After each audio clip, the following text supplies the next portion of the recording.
Okay, Mr. Mayor, you are live. Thank you, Jamie. Good evening, councillors, ladies and gentlemen. Welcome to this virtual meeting of the full council. Before we start the meeting, I would like to introduce Mr. Jonathan Golden, who has been appointed as an external deputy monitoring officer to provide constitutional advice for this meeting, and Mr. Team Leader, Executive Director for East Lindsey District Council, who will provide support to the matter under discussion if required. Could I now ask that a roll call be taken so that the public viewing this meeting know who is attending? Thank you, Janet. Thank you, Mr. Mayor. I'll call the names out alphabetically if each councillor could indicate their presence in the meeting. Councillor Tracy Abbott. Present. Councillor Tom Ashton. Present. Councillor Alison Austin. Present. Councillor Richard Austin.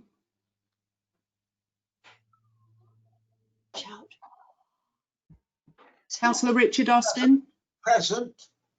Thank you. Councillor Peter Bedford. Present. Councillor Alan Bell. Councillor Bell. I'll come back to Councillor Bell. Councillor David Brown. Present. Councillor Michael Cooper. Present. Councillor George Corner. Present. Yourself, Mr. Mayor, present. Councillor Anne Dorian. Present. Councillor Vivienne Edge. No. Present. Thank you. Councillor Deborah Evans. Present. Councillor Paul Goodale. Present. Councillor Martin Griggs. Present. Councillor Neil Hasty. Present. Councillor Martin Howard. Present. Councillor Jonathan Noble. Present. Councillor Frank Pickett.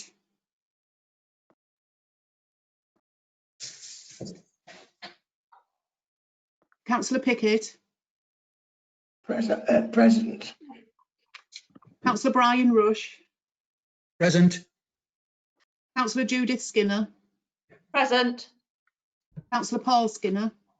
Present. Councillor Chelsea Sharman. Present. Councillor Aaron Spencer. Councillor Spencer. Councillor Spencer isn't showing on the attendee list, Jeanette. Thank you. Councillor Yvonne Stevens. Present. Councillor Peter Watson. Present. Councillor Judith Wellborn. Present. Councillor Nigel Welton. Present. Councillor Colin Woodcock. Present. Councillor Stephen Woodliff. Present. All members are present except for Councillor Alan Bell and Councillor Aaron Spencer, Mr. Mayor. Can we try Councillor Bell once, one more time, please, if you don't mind, Janet? Just to make sure. Councillor Alan Bell, are you present? Oh, thank you. Jason. Mr. Mayor, there's Alan Bell present in the attendees list, but not in the staff list. We're unable to confirm whether it's his email address to promote him to a staff member so that he can speak. If we can get confirmed, we can bring him across. Okay, so we're going to carry on in the meeting as normal. So there's nothing we can do. Thank you, Jason. Now we're going to move to part one. Are there any apologies? There are none, Mr. Mayor. Thank you. I will inquire whether any members wish to declare any interest in respect of any items on the agenda.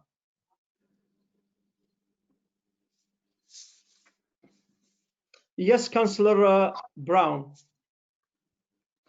Thank you, Mr. Mayor. I'll declare an interest in the sense that when the agenda item for the strategic alliance was first put on Facebook some time ago, I pressed like.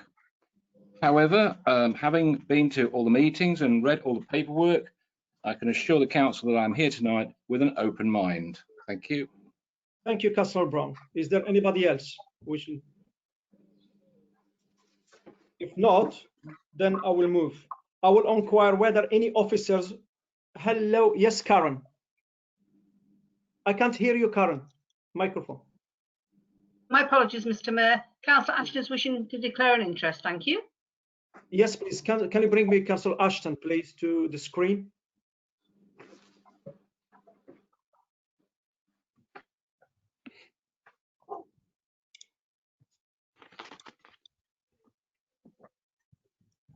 Councillor Ashton. Thank you very much. Thank you very much, Mr. Mayor. Simply for openness, transparency and completeness, to put on record that I am an elected member of Eastland District Council, which is mentioned through our papers. I have taken advice from our monitoring officer, and I understand the monitoring officer has shared that advice with other members as well as myself. I'll confirm that I come to this debate as a member of Boston Borough Council.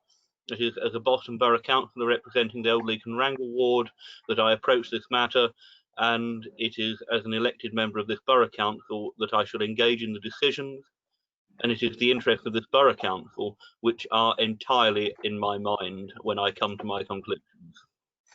Thank you, Councillor Ashton. Is there any more declarations, Karen? None, Mr. Mayor, at this point.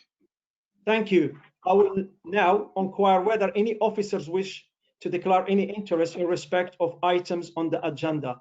Yes, Janet.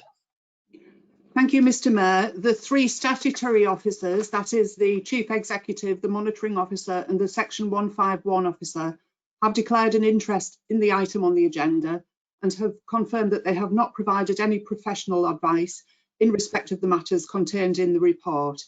Having declared their interest in advance, they are not in attendance at this meeting. Thank you, Mr. Mayor. Thank you, Janet. Okay, now I will move to part 2. Before we move to the agenda item, I would like to remind members that this meeting is subject to the usual council procedures, rules of which you are all fully aware and have received clarifications on.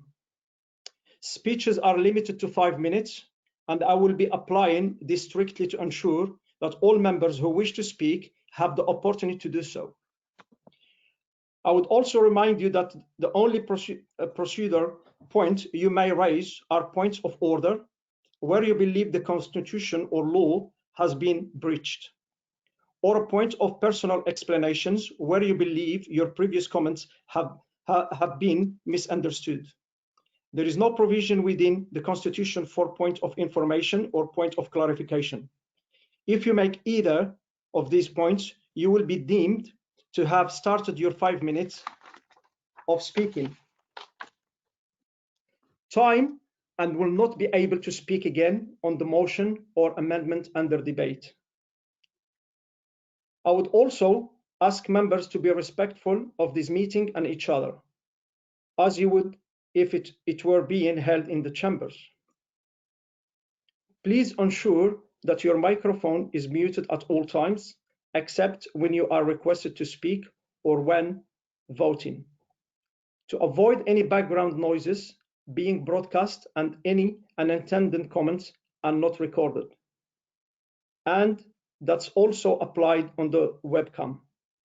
We now move to the report for this meeting, Boston Borough Council and East Lindsey District Strategy Alliance, which I will ask Councillor Nigel Wharton to introduce. Thank you. Can you bring Councillor Wharton, please, to the screen?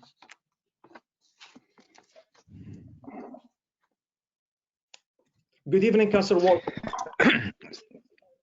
Good evening, Mr. Mayor, and thank you for allowing me to speak this evening. I won't keep the council long this evening, Mr. Mayor, because I think we've been through this report in the very near past 15 days ago. Following on from that meeting and the concerns that were raised by certain members and of the council.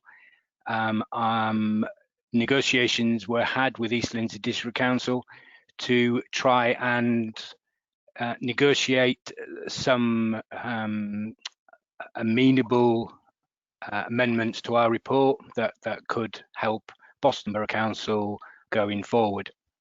So there were two new amendments or two new recommendations that we have, and two concessions that apply only to Boston Borough Council and not to East Lindsey. So the first one is that Boston Borough Council will immediately upon the inception of the alliance, we shall establish a management scrutiny committee, which will be comprised of the chairman, vice chairman of each of the council's overview and scrutiny committees, the leader and deputy leader of each political group, and the chairman of the committee shall be appointed at the beginning of each meeting, but shall not be the leader or deputy leader of the majority group. The remit of the committee shall be to shadow and scrutinise the evolution of the Joint Officer Corps under the Joint Chief Executive and the Joint Management Team, and to make such reports as it sees fit to the Alliance Joint Strategy Board and to Boston Borough Council's full council. So the answer, the answer to be the question to be answered is why we want to set up another scrutiny committee when we already have three. Well, I think this is a very overarching proposal. It brings a lot of benefits to the town, a lot of benefits to the council, and to try and integrate a solid, transparent and open and in-depth scrutiny of the process as it goes forward would be very difficult to try and do that with the existing committees. So what we've agreed is that a new committee that will have all groups represented, leaders and deputies, all scrutiny chairs and deputy chairs represented, and that the chairman of that committee will not be the leading group. It will be a member of the opposition. And that to me is saying that we want this to be scrutinised going forward. Let's scrutinise it properly and in depth and make recommendations to council, make recommendation to the Joint Strategy Board and take it that way. So that's the first recommendation. Second recommendation was that we negotiated was because there was a lot of discussion about amendments to delay for 6 months, 7 months, that there was not enough time.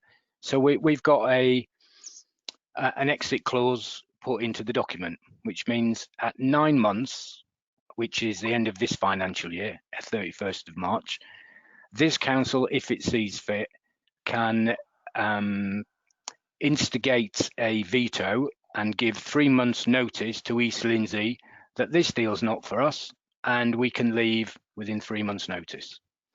So what we have is a position where we can scrutinise what's happening, and if what's happening is not in the interest of the council at 9 months, we have a get out clause with no penalties. Now, there is one or two things I wish to slightly raise. Now, going forward, this report puts together a senior management team of the three statutory officers.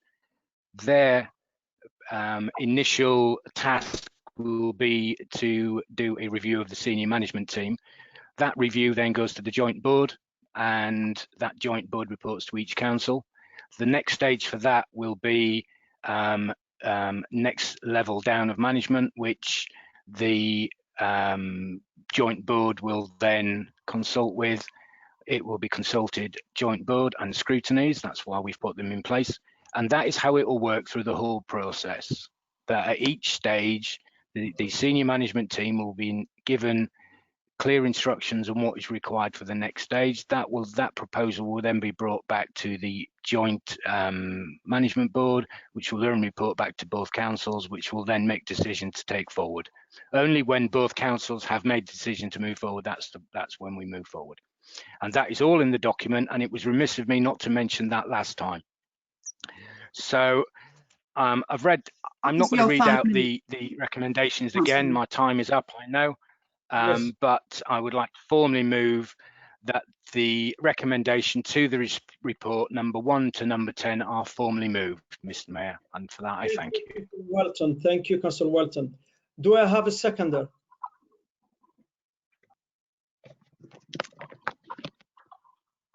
Yes, Mr. Mayor, I'm quite happy to second that, but obviously I want to listen to the debate. Councillor Wharton and myself have listened. Just 1 second, Councillor Skinner, 1 second. Please switch off your microphones so we can hear the speakers properly. Thank you.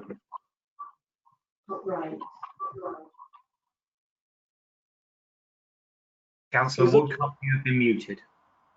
Okay, thank you, Jamie. Yeah, sorry, Councillor Skinner, can you go ahead, please? What's the problem, Mr. Mayor? As I say, I'm quite happy to second this, but reserve my right to speak. I listened to the debate. I believe that there's been a lot of work gone into this. Partnerships and alliances and cooperatives are a positive, well-proven method of maximising opportunity. This is a real big opportunity to Boston. I can also confirm that legal and financial independent diligent reports are deliverable. Thank you, Mr. Mayor. Thank you, Councillor Skinner. Now, we have some speakers who already emailed their names, and I will start by the order given to me. We start with Councillor Peter Watson. Please, can you bring me Councillor Watson to the screen, Jamie? Good evening to you, Councillor Watson. Good evening, Mr. Mayor, and thank you for the opportunity of being able to speak. You're more than welcome. Firstly, I have to say that I feel little has changed, and regrettably, nor have my fundamental reasons for not being able to support this alliance. While the insertion of recommendation 9, as Councillor Welton has pointed out, has limited merit, I suggest that is only after the fact and that the decision has to be made to enact the alliance first, whereas I believe the scrutiny should happen before the enactment of the alliance itself. The insertion of recommendation 10 at being after 12 months with 3 months notice would seem to be, to me, somewhat disastrous, as all the upfront costs of the alliance have been paid out at that point. Again, I say in front of you all that there is no blueprint or detailed workings as to how these savings have been calculated. Despite the efforts of the Right Honourable Matt Warman MP's attempts to get answers to my concerns over the financial detail and the specific details of which authority out of the two will have redundancies to staff has sadly been left unanswered. This regrettably leaves me to believe one of two things. Firstly, that there is no such detailed calculations, or that the calculations are inconclusive or possibly unreliable. As far as I know, there has been no consultation with the union called GMB that represents the staff at the Boston Borough Council, and no detail of which workforce will be making redundancies and how much these redundancies will actually cost. The appointment of the joint chief executive will not be put to public tender, as I feel it should. Instead, the current East Lindsey District Council Chief Executive gets the job instead of finding the best person for the job.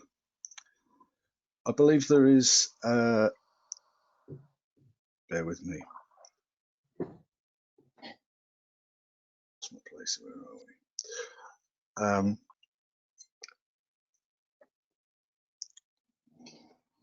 I feel duty bound to point out to members that on page 12 of this document, I suggest much desperately needs, has been inserted as an afterthought, and is from the conclusion of the page, and I quote, "An option is to do nothing." So there is no option just to either to just decline the proposal or accept it. When at last full council, it was very clear that many members wanted more time in the form of a short delay. I sincerely hope that that aspect will be addressed in this meeting as to why this take it or leave it style of working as the council has happened.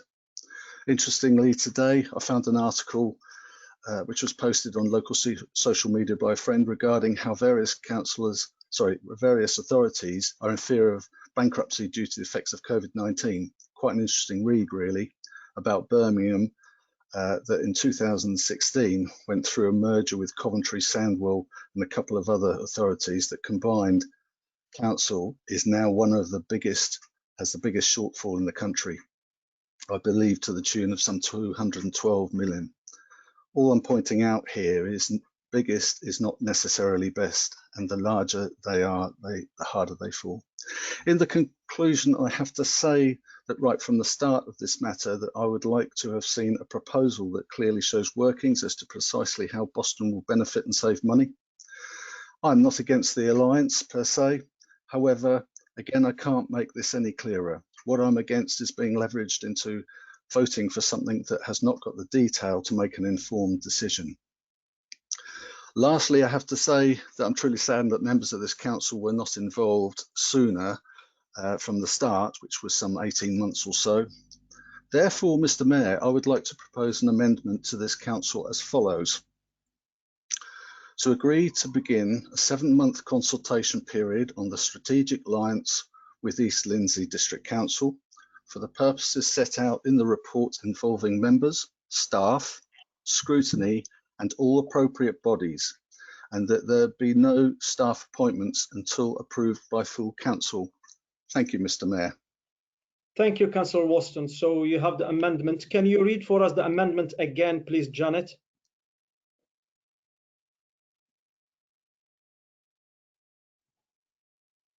Yes, Chairman. To agree to begin a 7-month consultation period on forming a strategic alliance with East Lindsey District Council for the purposes set out in this report, apologies, involving members, staff, scrutiny and all appropriate bodies, and that there are to be no staff appointments until they are approved by full council. If Councillor Watson could confirm that's a correct account of this amendment. Councillor Watson, can you bring me Councillor Watson to the screen, please, just to confirm? Is that correct? Mr. Mayor. Yes, Mr. Correct? Mayor, I believe it is correct. Thank you very much. Thank you very much, Councillor Watson. Now, I'm going to ask for a seconder. Do we have a seconder?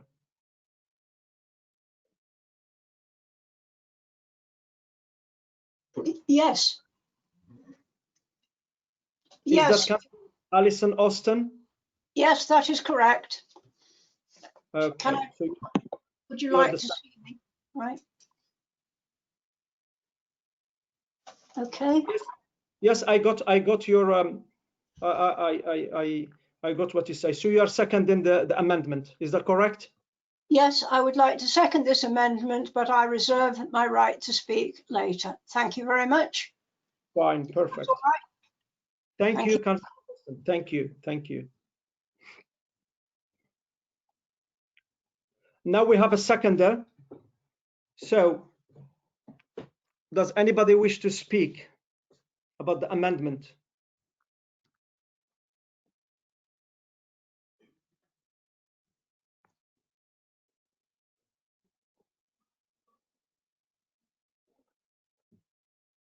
Karen, is there anybody wishing to speak? If there is none, then we can move to the vote. Chairman, I have members registered to speak after the first set of members to speak. Councillor Watson spoken and we went to the amendment.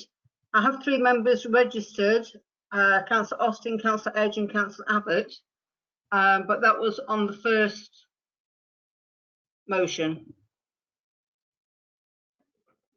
We have Councillor Wharton on the first motion and Brian Rush, Councillor Woodliff and Councillor Bedford.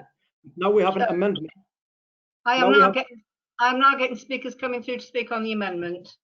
Thank you. So you can give me they're coming through on chat now. We have Councillor Anne Dorian has asked to speak first. Thank you. Can you bring me Councillor Dorian, please, to the screen? Councillor Richard Austin, second. Thank you. That's it at the moment, so I'll continue to monitor the chat. Thank you. Okay, can I have Councillor Dorian, please, on the screen? Good evening, Councillor Dorian. Good evening, Mr. Mayor. Thank you. I think, given the circumstances, Mr. Mayor, we can't respond as quickly as we do in the council chamber. I know, it's and fine. If you give us a little bit more time to speak, to get to the chat, please, that would help us. So please don't count that in my time to speak, Janet. I'll start now. Jeanette. Okay, so I'm going to support this amendment because the concerns I had previously have not been addressed. This whole alliance has been far too hurried, far too secretive. We've not had enough information. Local people want to be consulted. They've made that quite clear, and it would be wrong of us not to give them an opportunity to express their views when we will be using their hard-earned council tax money to pay extortionate redundancy packages.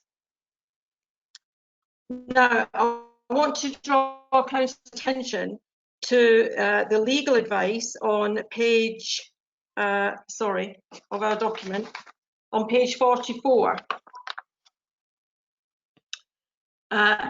There's 4 paragraphs, the first 4 paragraphs in that page, I've numbered them from the top, and I want to look at paragraph number 4. And the legal advice says that any appointment of a joint chief executive by full council must follow the standard statutory notification to the executive member's procedure set out in the regulations, and also in council standing orders. Now, we actually have a pay policy in our as part of our medium-term financial plan or strategy, and in our pay policy, it's Appendix 9 to the medium-term financial strategy. On page 3 of that document, it says, and I quote, "Any appointment to a post at Boston Borough Council is made upon merit." Now, that means, Mr. Mayor, that there has been an open recruitment process, that we have had several people apply, we interview them, we appoint then the best person for the job. Our pay policy sets that out in black and white. So we are not at liberty to depart from a live document. That document, Mr. Mayor, was voted on the 3rd of March this year by our full council. And it's an important part of the medium-term financial strategy. We cannot ignore it at will. And as I challenged Councillor Skinner in the Corporate and Community Scrutiny Committee, he admitted that he had chosen not to follow parts of the legal advice. However, at that time, I didn't challenge him on that particular part. But I feel very strongly we cannot ignore a live policy document. Now, my other concerns are around the lack of legal advice available for elected members. I've asked twice who I can speak to for legal advice about this proposed alliance, and was given no sanctuary whatsoever. So I went outside of council to a very experienced chief officer and asked for his opinion. And he said that there should be a public advertisement for the post of Joint Chief Executive, and the post should be appointed based on merit. He also said that he felt it very strange that our 3 chief officers had not been formally consulted about this proposed alliance. And he also said, this is the last point I'm going to make, that council needs to be advised on the costs of any redundancy packages if and when the decision is made about going about this strategic alliance. Have I got to stop, Karen? No, she's gone. No, it's not for you, Councillor Dorian. Keep going on. So, I've taken advice from a very experienced chief officer. I have read the legal advice proffered by Eversheds, and I can find no path forward other than that we do something unlawful, and I'm not prepared to do anything unlawful. And as long as there's breath in my body, I will not ever vote for that redundancy package that was presented at the Chief Office Employment Panel. So I'm going to leave it there for now, Mr. Mayor. Thank you. Thank you very much, Councillor Dorian. Thank you. Can you bring me Councillor Richard Austin, please, to the screen?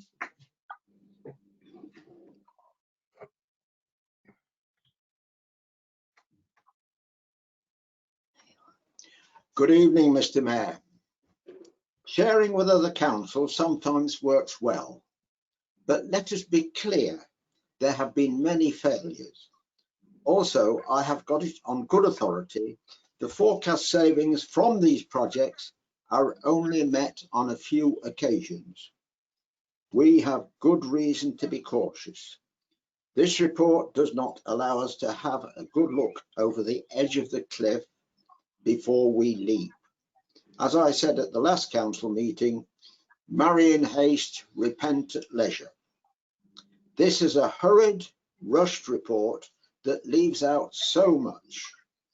There is no mention of devolution and unitary issues, which will become a hot topic at the end of this year. And this is what will be central to our future. There is no mention of the company that could be running our back office services, PSPS Limited. Preparation of this report was not, there was nobody from Boston Borough Council contributing to this report. This is quite unacceptable. It is an East Lindsey report slanted in their favour. It's certainly a good deal for them. There is mention of East Lindsey's highways issues, but no mention of the most important matter for Boston, getting our bypass. There is no legal report written on our behalf. There has been virtually no consultation in an acceptable manner. There is no clarity on redundancy payments. There is to be no open recruitment process to find the best chief executive, even though this is the key to the success of the project. The Chief Officer Employment Panel has not been allowed to see Mr. Barlow's CV or even interview him. There is no mention in the original report of scrutiny arrangements. Scrutiny does not seem to be too important to East Lindsey. And finally, it is being sold as a small step that can be easily reversed. Nothing can be further from the truth. It is a very major step that will be too expensive to reverse. It is a one-way street. As I have mentioned, I am very surprised there is nothing in this report about the advantages of joining the company set up by South Holland and East Lindsey to share back office services, and I'm talking about PSPS Limited. In 2009, when I was leader, I was involved with the production of a report on the formation of this company. Say it who shouldn't, it was a comprehensive document prepared by officers from all three districts with good consultation. Fortunately, when it was completed, we had just recruited Richard Harbord as our chief executive. He is a wise old owl and quickly gains the respect of all he meets. He was able to point out that there was no much advantage for Boston, not as much for Boston as the other two, and we would have to pay out a large sum of money on day one. And also the risk of not meeting targets was high. As it turned out, I understand in the early stages there were serious teething troubles. The door is open for us to join. Why isn't it in this report?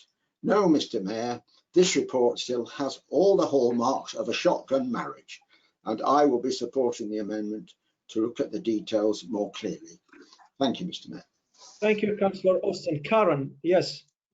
Can you bring me Karen? Yes, thank you, Mr. Mayor. Thank you, Mr. Mayor. Councillor Paul Skinner to make a point of order, please. Can we hear the point of order, Councillor Skinner? Yes, point of order regarding the construction of the document. I think we've got legal advice here that will confirm that both parties put it together, and I think we've also got legal advice because the gentleman wrote it in conjunction with all the senior officers. Thank you. Thank you, Councillor Skinner.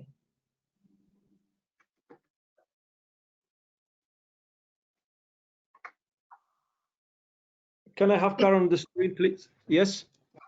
Thank you, Mr. Mayor. We have a number of speakers. The first is Councillor Edge, followed by Councillor Alison Austin.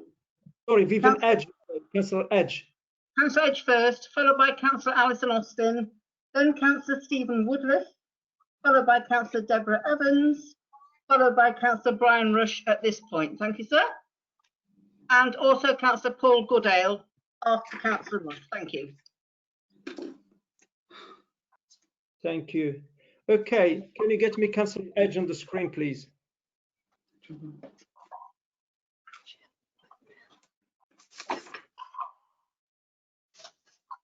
Good evening. I'd just like to tell you that when I went into the town last week, I was in White Bargate and was amazed at how many people came up to speak to me. I didn't know any of them, but they all said how concerned about this merger. Also, they were all upset that they hadn't had a chance to say anything. Some of them were people from other countries, and they all were upset that they've only just been told about this, just like all the Boston people. We definitely want proper consultation. Is that it, Councillor Edge? Thank you.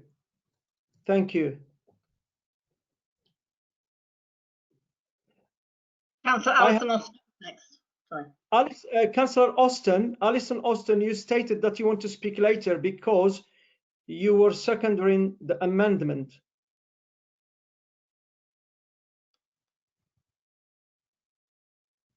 Can I have Councillor Alison Austin on the screen, please, Jamie? Councillor Austin, you stated that you want to speak later because you seconded the amendment. Is it okay for you to speak now? I did ask specifically, could I speak pretty well at the end before the leader or whoever it is sums up? I'm sorry about the delay. We do have to do musical chairs. That's fine. That's fine. So you want to speak now? You are wishing to speak now? No, I would rather not speak now. I would like to hear other members first, please. That's perfect.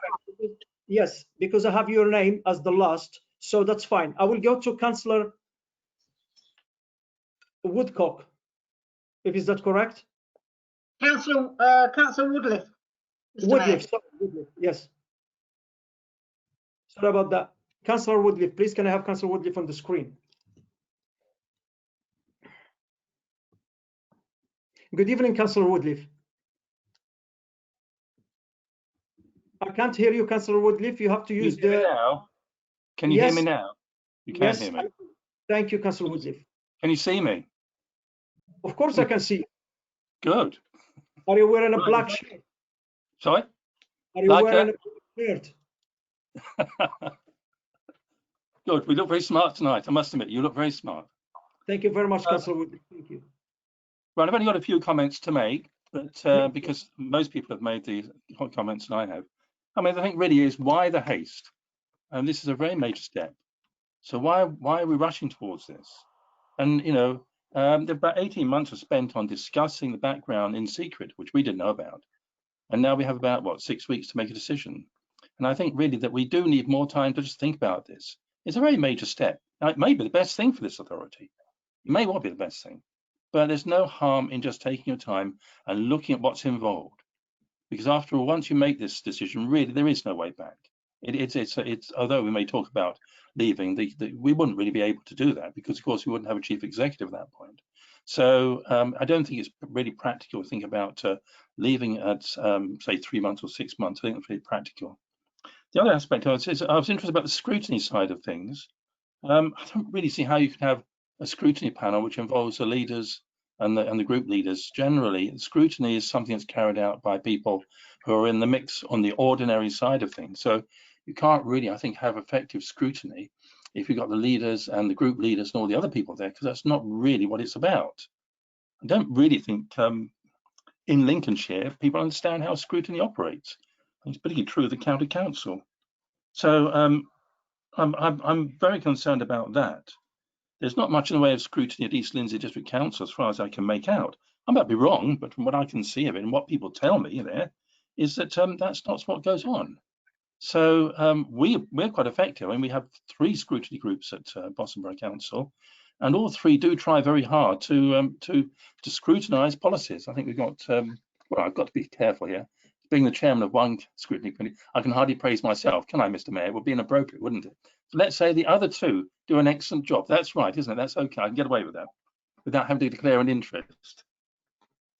I think that it comes down to the time factor, and I think we should consult the public, even though I might argue that it involves the administration. I still believe it's because it's public money, we should in fact consult the public, allow them to have some say in the matter. It might be they might approve of it, we don't know. But if you just keep people in the dark, you can't really say what's going on. So I think from our point of view, I think the way this has been handled hasn't been really. I think that in most cases, how you handle an issue often determines whether or not it's a success or not. And I think if you look at how Broadland and South Norfolk went about it, very careful, you know, kind of bringing people in to discuss the idea before they went down the pathway. Here, we have very little time to discuss it, and it looks like all the decisions have been made. So it isn't particularly effective. But I still think I will support the amendment. I think it's the right thing to do. A delay is a good idea. You make a decision later on if you want. A delay is a good idea. So we can look very carefully at the figures to make sure that it will work out for us and that the scrutiny process will be correct. I see no reason why. I'm sure many members at East Lindsey District Council would agree with us on that. It's a good idea to take your time and be careful about what you want. So I'm going to support the amendment, which is to delay the project. Okay, thank you much, Mr. Mayor. Thank you very much, Councillor Woodliffe. Thank you. Thank you. Thank you. Can I have Councillor Evans, please, on the screen? Councillor Evans.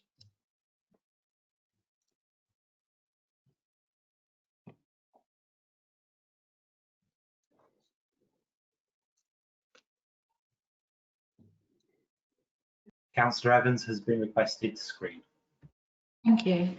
I just wanted to say really that I thought that Councillor Dorian speaking for an unknown officer that can't speak in the meeting, that is hearsay and it's not proven fact, and that's all I wanted to say. Thank you. Thank you, Councillor Evans. Can I have Councillor Rush on the screen, please? Councillor Rush, good evening.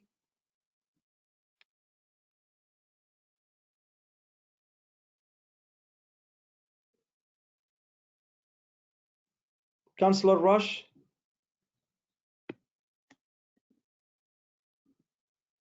We go to Councillor Goodale, and once Councillor Rush comes back, then we get to Councillor Rush. Can we have Councillor Goodale on the screen, please?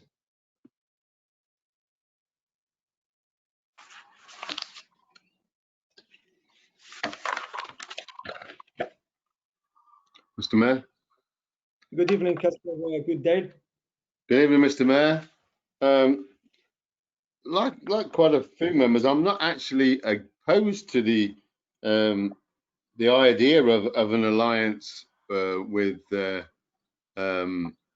East Lindsey or any other council for that matter.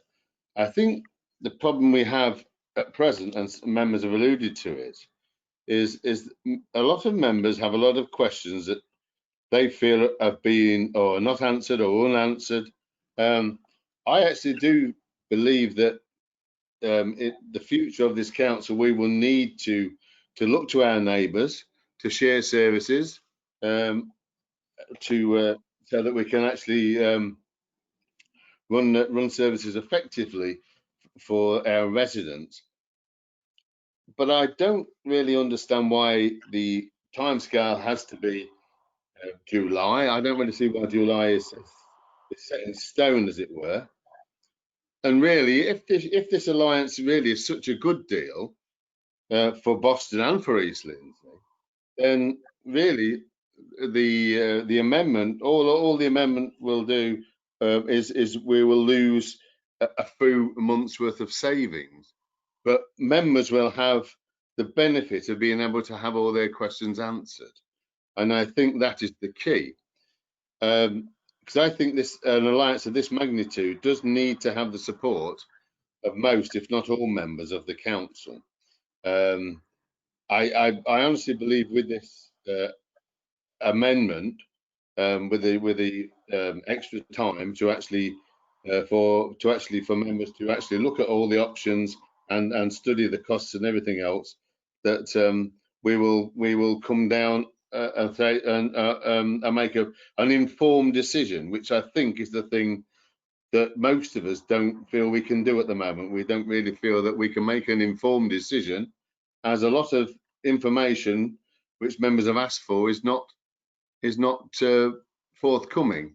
So I think on that, Mr. Mayor, most members have said what I was going to say anyway, so I won't say any more, but I will be supporting the amendment. Thank you, Mr. Mayor. Thank you, Councillor Goodale. Thank you. Is Councillor Rush with us now? I am, Mr. Mayor. Thank you very much for your patience. No worries, Councillor Rush, please. I too will be supporting the amendment, but I would like to just take up on Councillor Dorian's observation. There seems to be a suggestion there from the councillor that there may be legal implications in what has been offered or suggested or whatever else. Do we have a qualified legal advisor in the room at the moment, or do we have to postpone or delay until we do get that legal opinion? The worry, Mr. Mayor, is this. We are supposedly entering a very expensive time in the political calendar. I am not sure that what we want to do is make a decision and then find later that it is overturned and that we end up in some courtroom where we do not want to be. So, Mr. Mayor, I move that we should get a legal opinion on the observations made by Councillor Dorian. Thank you, Mr. Mayor. Thank you, Councillor Rush. Yes, Karen. Can I have Karen on the screen, please? Thank you, Mr. Mayor. We have one more speaker. Councillor Ashton would like to address the meeting. Thank you. Yes, can you bring me Councillor Ashton, please, to the screen?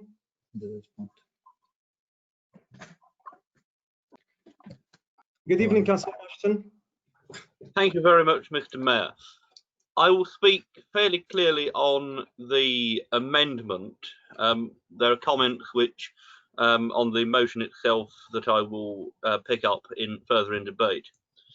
I'd simply say that the reality is that this amendment would have the effect of killing the motion and killing the proposals that are before us.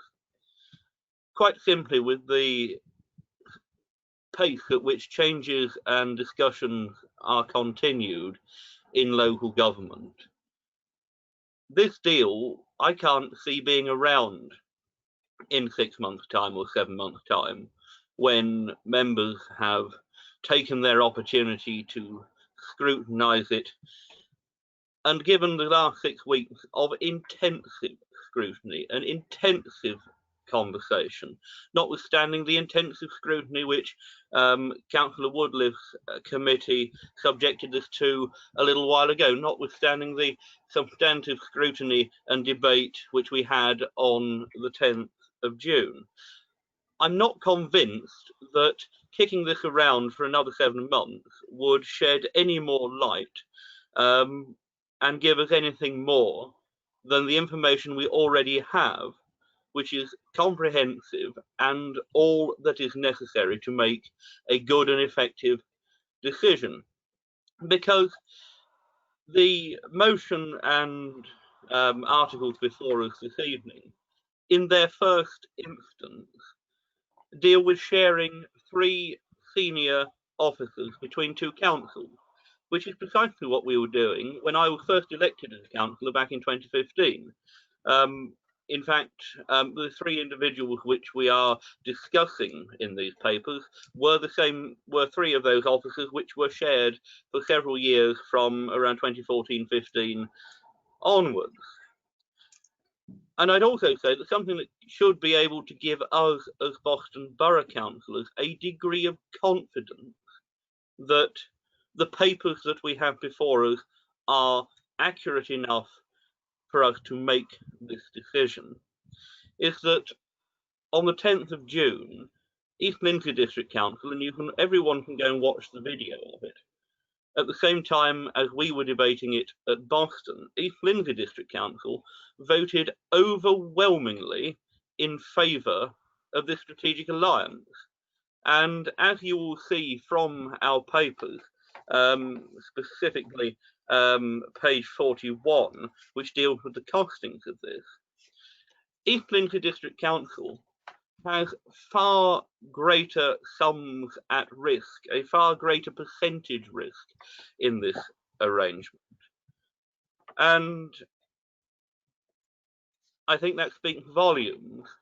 If you listen to their debate, there was considerable discussion around the scrutiny arrangement that they were putting in place, which was to the satisfaction of their members right across the chamber, every political party in support of both the scrutiny and the recommendations. And I'm genuinely heartened to hear Councillor Austin speak of the compass point issues which were prevalent when he was leader. And he will know from that time, and I've read the reports from that era too, that 18 months was spent talking about that deal, and councillors still felt that this wasn't the right time, this was too much, they felt unable to make the decision. I have no confidence that another 7 months would persuade anyone that this is any better deal than it is, and I think it's a very good deal. Thank you, Councillor Ashton. Karen, is there anybody? Personal explanation, Mr. Mayor. Sorry, yeah, personal explanation. Yes, Councillor Dorian. Thank you.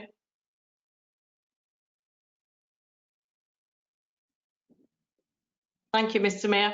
I just want to say that the chief executive that I spoke about earlier wasn't hearsay. I've got the information in writing and would be willing to share that, and other opposition councillors have the same information. And I'd also like to say, I'm not sure what Councillor Evans' beef is, but it's every time I speak, she seems to want to jump in and contradict me in some way, and it's beginning to feel a little bit unpleasant, really. So I'd rather that stopped. Thank you, Mr. Mayor. Thank you, Councillor Dorian. Thank you. This is not, you know, we are not here. We are just debating, and we should be, as we say, more respectful. And everybody has the right to speak, and everybody has his 5 minutes. Thank you, Councillor Dorian. If there is no more speakers, Karen, then we're gonna move. No further speakers at this point, Mr. Mayor. There is no more. So if there is no more speakers, then we're gonna move to the vote. Did Councillor Alison wish to come back? Excuse me, Mr. Mayor, I've indicated in the chat that I do wish to speak on the amendment, Councillor Welton. My apologies, Councillor Welton. I do apologise. Okay, we're gonna put Councillor Wharton and then Councillor Austin after that. Thank you. Councillor Wharton, can you bring me Councillor Wharton, please, to the screen? Thank you, Mr. Mayor. There's several points I could raise, but I'll stick to one. Oh, excuse me. I will stand aside. Is that it, Councillor Welton? Mr. Mayor, I was just clarifying if Councillor Welton exercising the right of reply, in which case he would speak last, if Councillor Austin will be brought in. Okay, so you're done, Councillor Welton? Sorry, I did not hear what the monitoring officer said there, Mr. Mayor. I was asking to speak on the amendment, not on the motion. Yes. So you can speak on the amendment. Am I allowed to speak on the amendment or not? Yes, Mr. Mayor. Yes, Janet. 1 second, Councillor Welton. Yeah, Mr. Mayor, the point Mr. Golden was making was that Councillor Welton has the right of reply as the proposer of the original motion, Yes. but he sums up at the end of all speakers. So Councillor Alison Austin should go now, should speak first. Okay, get me. Are we not discussing the amendment at this stage? Yes. Just 1 second to clarify, Councillor Wharton and Councillor Austin. Janet, because we're speaking on the amendment, I think Councillor Austin is wishing to speak later, and Councillor Wharton wished to speak on the amendment. And I think, Mr. Mayor, yes. I'm simply going by the protocol, which states at the end of debate on an amendment, the mover of the original motion has the right of reply, summing up. but otherwise may not speak on the amendment. So he should come last after Okay. Councillor Alison Austin. If that's what the rules say, then we're going to follow the rules. Then we're going to bring Councillor Austin. Alison Austin, can you please speak? Excuse me, Mr. Mayor, just for clarification. Sorry, I've been taken off the screen. If I speak at the end of the motion, does that then remove my right to speak at the end of the debate on the recommendations in the first place? Did you hear that question, Janet? Or Jonathan, would you like to answer that? Thank you. Mr. Golden, would you like to answer that? Thank you, Mr. Mayor. The answer is no. Councillor Welton gets to speak on the substantive motion in whatever form that is. Depends on whether this amendment is passed. So at this point, under Council Procedure Order 17.9, we must hear from Councillor Austin first, and then Councillor Welton has the right of reply on the amendment. Did you hear that, Councillor Walton? Is that Thank you, Mr. Mayor. I've taken the advice. I will step down and allow Councillor Austin to continue. Thank you. Thank you very much, Councillor Walton. Now it's clear. Yes, Karen. Just 1 second, Councillor Austin. Yes, Karen. Thank you, Mr. Mayor. Councillor Rush has advised on chat that he did request a legal opinion during his representation. Thank you. Councillor Rush, can you repeat, please, Can you bring me Councillor Rush to the screen, please, Jamie? Yes, Mr. Mayor, can you hear me? Yes, I can hear you, but I can't see you. I asked for a legal guidance on the comments made by Councillor Dorian. It seemed to me that there was an opinion offered that may not have been in line with what we all thought. So all I want is clarification, really. So yes. I'm asking for legal advice and guidance on the comments made specifically by Councillor Dorian. Thank you, Mr. Mayor. So can we have Mr. Golding, please?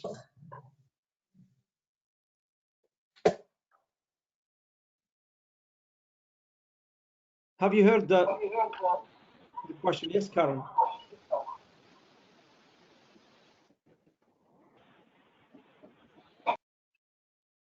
Mr. Golden, can you please give us your view on this legal guidance? Thank you, Mr. Mayor. I must just emphasise that my role here tonight is to advise on the process and procedure of the meeting, and that, as you said at the beginning of the meeting, you do have present, understand, Mr. Leader from the Lindsey District Council, who may be made available to respond to any issues of detail in respect of the report and the proposal. However, I can say that that it seems to me that the proposals before you are for the designation of statutory officers and the secondment of those officers, and that's not a matter of employment. So local authorities are perfectly able to second staff to each other on what terms they consider to be appropriate.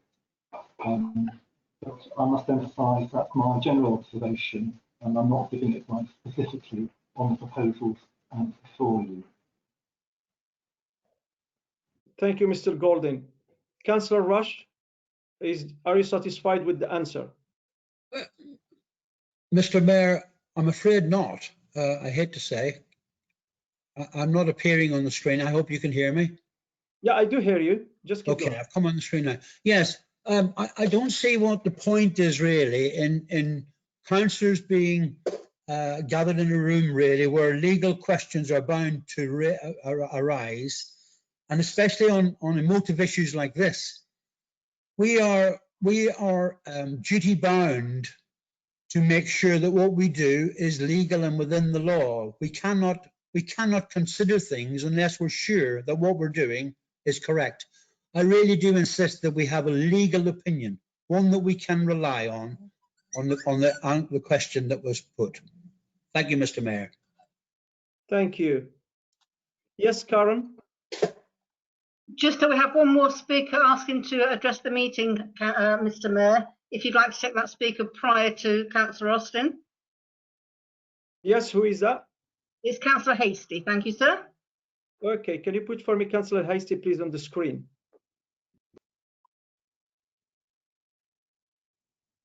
Thank you, Mr. Mayor. Councillor Hasty. Most of the things I was concerned with has been raised by the members tonight, but I've just got one query. Because their deal from the last meeting has been changed, does that mean that the first vote at Eastland District Council has to be retaken again? Because they voted on the first draft of the deal and it's now changed. So surely by us getting a 6-month or 7-month extension, it will give Eastland District Council enough time to go back and vote on this new deal. Thank you. Thank you. Is that a question, Councillor Hasty, yeah? Yeah. Yes, Thank it you. is. Can I have Mr. Golding, please, if you can answer on that one?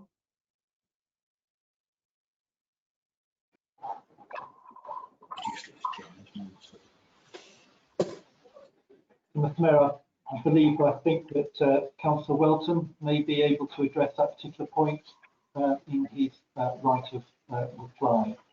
Am I right in that? Can I just check that that will be the case? Okay, we go back to Councillor Walton then, if he has the right to apply on that one. And that's what you're saying. Can I have Councillor Walton, please? Thank you, Mr. Mayor. I would be happy to address them comments once Councillor Austin has had her chance. Okay. So if there are no more speakers, can we go to Councillor Austin, please? Good evening, Councillor Austin. I can see you. Right, just before I start, can I point out, please, that most of the time I certainly couldn't hear our legal gentleman, Jonathan Golding. I'm sorry, but it was very, very bad audio, and you know, he was breaking up. So I just want to make that known because I might not have been the only one. Okay, may I now start? Yes. Thank you, Mr. Mayor. You've heard experienced members of this council highlighting many faults and omissions in the report that's being presented this evening. Many of us have been working solidly behind the scenes, researching, and more importantly, talking to key people and listening. In the panic that seemed to be going on with members of the ruling group on the 10th of June, they didn't listen to us and grasp our concerns. 2 new clauses have been added to the recommendation. These don't satisfy our demands. Shadowing or scrutinising after an event is too late. A scrutiny meeting had not been written into the timetable as the leadership had set too tight a schedule, and one had to be demanded. Similarly, an option to terminate the allowance after 12 months. No costs are indicated. The mistake would be to enter in one in the first place before both parties are satisfied. Boston Borough Council is a multi-million-pound business. What other business would allow itself to be run and its staff controlled by someone they had not been allowed to interview? This wouldn't have been allowed in the other local authorities that I consulted. Moreover, there would be an open application process and interviews by elected members and staff were appropriate from both authorities. I'm informed that one is never obliged to take on someone just because they're already in post. Financial projections are included, but no backup of where these figures have come from. Without any details, this appears little more than a back of a fag packet exercise, I'm afraid. The first clause of our amendment stresses the need for consultation. We've been made aware of the concerns of staff in that appropriate unions haven't been consulted. Equally, the public have made it very plain that they've not been consulted. Why haven't they been listened to? Groups met and allowed to openly discuss and question the proposals. I fear this appears to be a Tory party conspiracy with influence from above that we're not party to. Consultation of ordinary members should have been going on for months. We've been presented with a one-sided fait accompli, which unfortunately Eastland members appear to have accepted without questioning. Maybe our sources are more up to date than the leaders, but we know that devolution or unitary will be back on the agenda shortly. We must ensure that both our leader and chief executive have votes and a voice equal to other districts. And we'll be considering what is best for the people of this borough. An alliance may well be the best solution. However, it must be with the right partner or partners and on the right terms. The two new clauses that have been applied to both should have been applied to both authorities.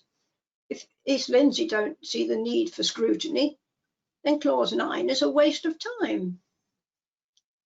It appears to me East Lindsey are on a rather rapid spending spree, building costly new headquarters and allegedly appointing new directors, whereas we are prudently economising within our municipal buildings and shedding staff. I sincerely hope that we're not going to be propping up East Lindsey's losses rather than vice versa. Coming back to the beginning, we still ask, why the rush? To sign a little document just 3 working days from now suggests that there is something to hide. Is there an ulterior motive? Or is the leadership of this council extremely naive or inept? We owe the people of our borough not to sell Boston and risk it being swallowed up by East Lindsey, but to retain our sovereignty and keep our flag flying. I commend this amendment to you. Thank you. Thank you, Councillor Austin. Can we have, yes, Karen? Sorry, if I might just come in at this point, Mr. Mayor. Mr. Golden's there. Thank you.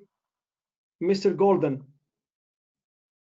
Mr. Mayor, I just wish to apologise to members, as I hope you can see and hear.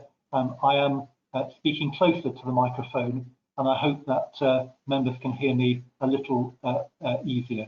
But my apologies for the technical difficulties at this end. Thank you. Can I have Councillor Wharton on the screen, please? Councillor Wharton? Yes. Thank you, Mr. Mayor. I think the first thing I need to do is to just clarify a statement in the legal opinion we had from Eversheds. And if all members would like to turn to page 43 and the paragraph that is headed Summary of Advice. I shall give a second for people to get that. So what it says is the arrangement described in the draft report to the council and set out in the memorandum of understanding are sensible and lawful. They describe a lawful process for appointing a joint chief executive and the development of joint senior management structure.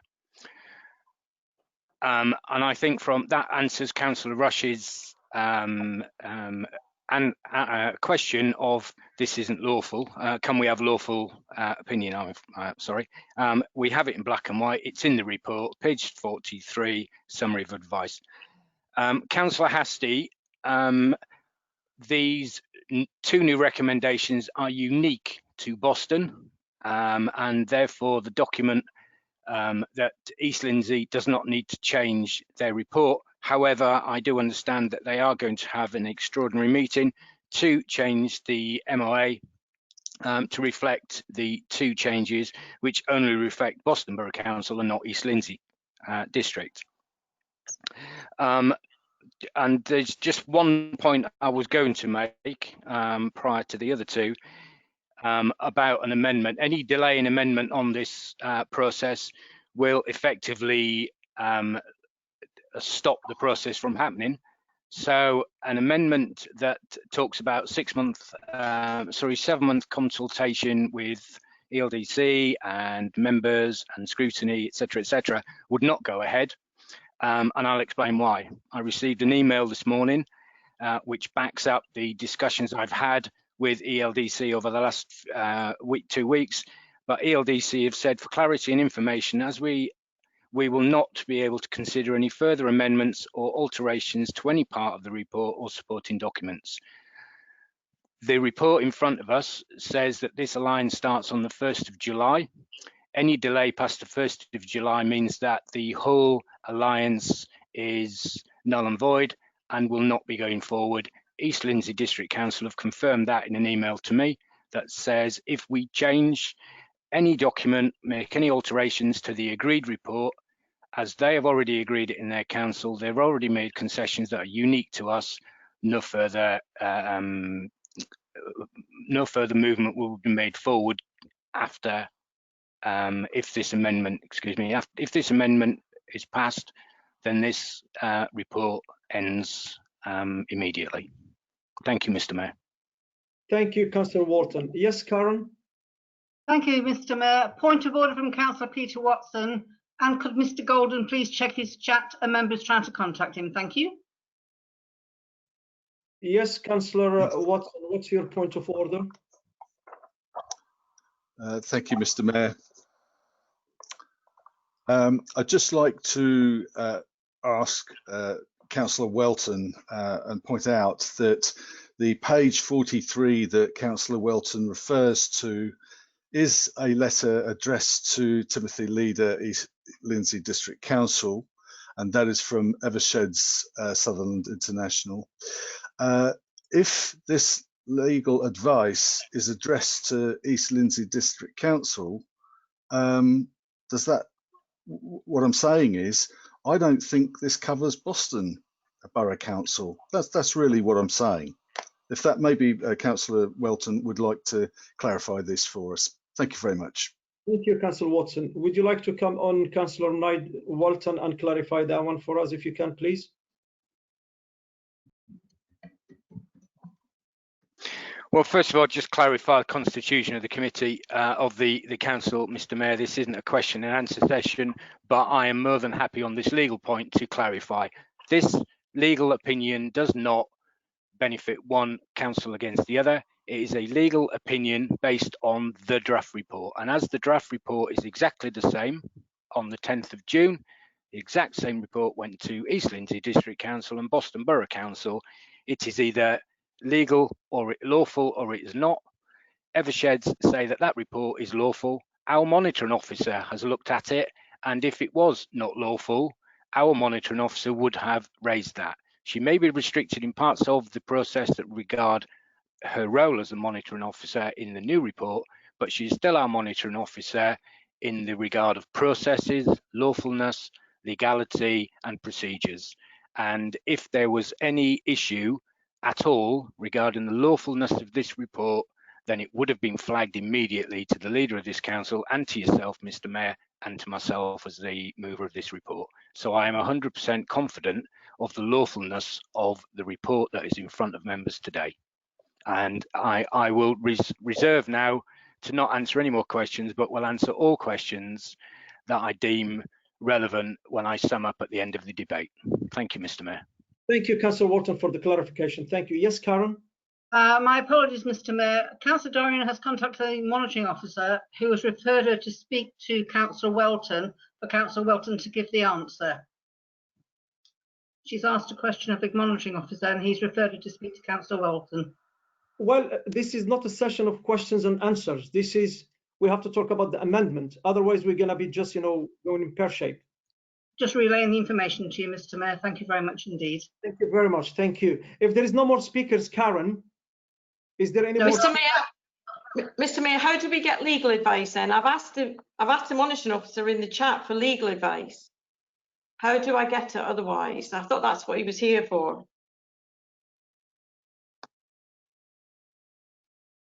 Mr. Goulden, can you come to the screen, please? Have you got the question from Councillor Dorian? Mr. Mayor, let me just. Councillor Dorian asks, if the alliance is approved this evening, what then happens if the full council do not want to pay the huge redundancy costs? As I've said earlier, in terms of my retainer tonight are that I'm here to assist you, Mr. Mayor, and advise on procedure and the holding of a lawful meeting. These proposals for the Strategic Alliance are not ones which I've been involved in and I've not advised on them. That's why I've asked for that question to be directed to Councillor Welton, who I think has already been able to assist the meeting in terms of the legal advice provided in the report. Thank you, Mr. Golden. So if we haven't got any more speakers, we're going to go to the vote. And there's no more speakers, Karen, if I understand, yeah? Non-registered at this point, sir, Mr. Mayor. Janet, we're going to go to the vote, please.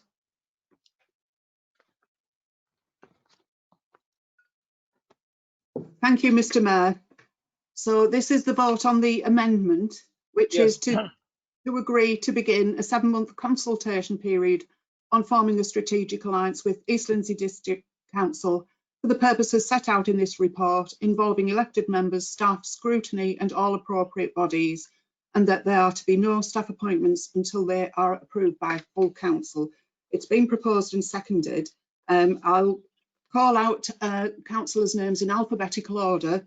If you could indicate clearly whether you are for, against or abstain. And I will add that Councillor Alan Bell is present with us in the meeting. I wasn't clear at the start of the meeting, but he is in the meeting with us. So could I ask Councillor Abbott, please? Against. Councillor Ashton. Against. Councillor Alison Austin. For. Councillor Richard Austin. For. Councillor Bedford. For. Councillor Bell. For. Councillor Brown. Against. Councillor Cooper. For. Councillor Corner. Against. Yourself, Mr. Mayor. Against. Councillor Dorian. For. Councillor Edge.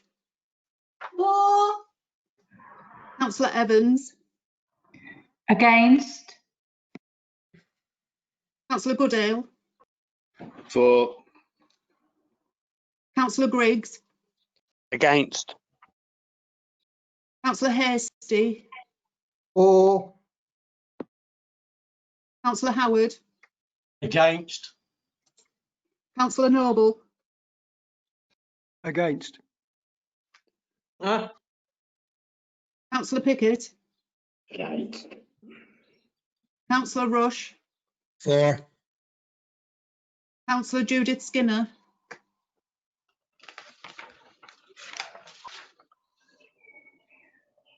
Councillor Judith Skinner. Thank you. Councillor Paul Skinner. Against. Councillor Sharman. Against. I believe Councillor Aaron Spencer is absent.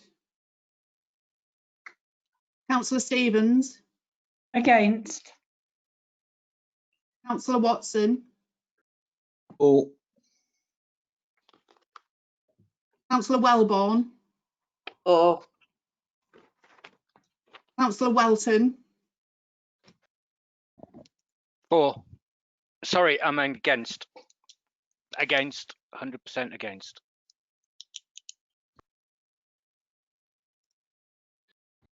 Councillor Woodcock.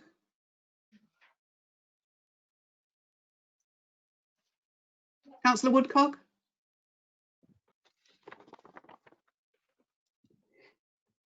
There it is, Jim. Councillor is self-muted at the moment, Jeanette. There we go. Councillor Woodcock.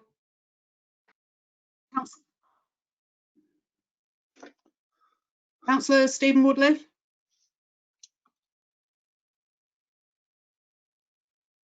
For. Just need to hear from Councillor Woodcock then, Mr. Mayor. Yes. Is there a way of getting a message to him that he's self-muted? Perhaps if we bring him to screen. Woodcock is unmuted, and I've sent a request for him to come to the screen as well, just to see if he can indicate on screen. He was on screen a moment ago. Yes. Councillor Woodcock, are you there?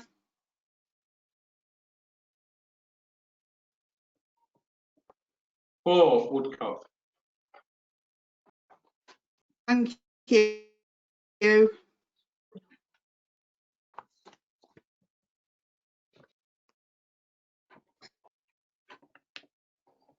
Mr. Mayor, the vote is 14 for the amendment, 15 against. There are no abstentions, so the amendment falls, Mr. Mayor. Thank you, Janet.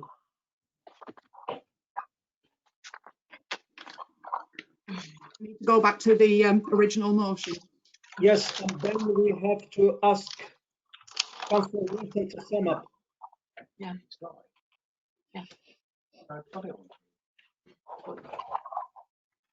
Chairman, Mr. Mayor, there are speakers on this. Who is that speaking? Is it Councillor Woodcock?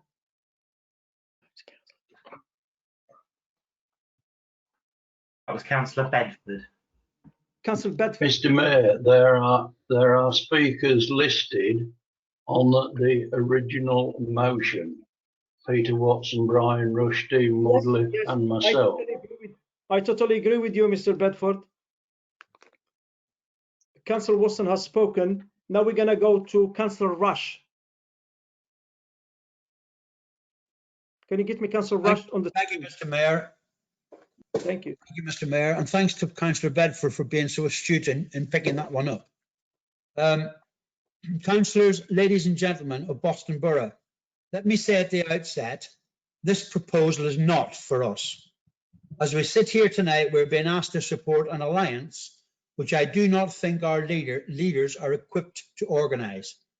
That, in my opinion, may be one of the underlying reasons why Boston councillors should reject this proposal. It is now common knowledge that we have been provided with very little information about this particular proposal. In fact, I would hazard that our borough representatives had very little information to impart and very little input in its detail. This is what makes it so very important that every single one of us, and in that I include the ruling group, must all understand that whatever we decide this evening, no matter what our ruling group would have us believe, we are deciding Boston's long-term future. So I think the most important question we have to ask this evening is, what on earth is the big rush all about? We, like the rest of the country, are experiencing one of the most lethal and indiscriminate medical epidemics our country has ever lived through. Hopefully we are told it may be coming to an end, yet all that this cabinet seemed to want to discuss is the economic alliance. Why? What is so pressing about this initiative? What kind of so-called democratic organisation would even consider continuing to push ahead with such a decision, especially at a time like this? Thousands of people have died in this pandemic, and the risks we have faced and may continue to face are immense. Yet not one of you seem to have concern, not one of these seems to have a concern for the ruling group. In fact, I am beginning to suspect that the pace of this whole exercise may simply be part of a cynical ploy devised by the ruling group to take advantage of restricted regulations and isolation issues that are being employed during this pandemic lockdown. Councillors, make no mistake, the future of our borough is in the hands of every single one of us here this evening. So I urge you to tread very carefully. With that in mind, and the dangers we appear to be being asked to rush into, may we make a decision that we do not live to regret. So you now have to ask yourselves whether this is the right time for us to be taking such a leap into the unknown by joining an alliance where things may not be quite as attractive as we might at first have been led to believe. So what do you think we should do? Do you want us to, as your opposition, to sit back and allow this novice cabinet to lead us into what is easily could turn out to be a financial abyss? Do we know how secure East Lindsey's finances are? I don't, because as far as I know, we have not seen any of their council accounts, nor of course they ours. Our cabinet have come up until now been muted about us not being helpful. They have chosen to play their cards very close to their chest. That, in my opinion, has not been very helpful. Hopefully these are unfounded allegations, but I am inclined to pause for a while because it would be remiss of me as an elected member to ignore such opinions. We could of course sit back and allow our historic borough to be consigned to the trash bin of history. I am proud to say that this town and this borough has without doubt played a major part in my development and my family's development, so I owe this borough big time. If the ruling group's proposal falls today, and I think that it should, this must not be allowed to destroy our search for an ambitious, innovative council partner. So this is mainly a shot across the bows of our inept Conservative leadership. According to internet reports transmitted today, last month's Conservative group's refusal may have been a godsend. I think we need to hunker down and stay as we are whilst this pandemic situation is taking place. But we must not waste this time because despite our colleagues' contrary opinion, we have always accepted that an authority as small as ours would need to buddy up with another authority. But it has to be the right authority, and it has to be the right deal. And who is to say that East Lindsey does not turn out to be the perfect partner for us? Until then, we need to reject this proposal. We need to conserve our resources and value our heritage. And we need to refuse to become fall guys for anyone. We are not rejecting East Lindsey, nor even South Holland, nor anyone else. But let us all engage with them in serious discussion. And let us not devalue the huge potential that exists within this borough. I will be supporting a no vote in this regard. But I wanted to make it clear, Boston should stay open for business. Thank you, Mr. Mayor. Thank you, Councillor Rush. Can I have Councillor Woodliff, please?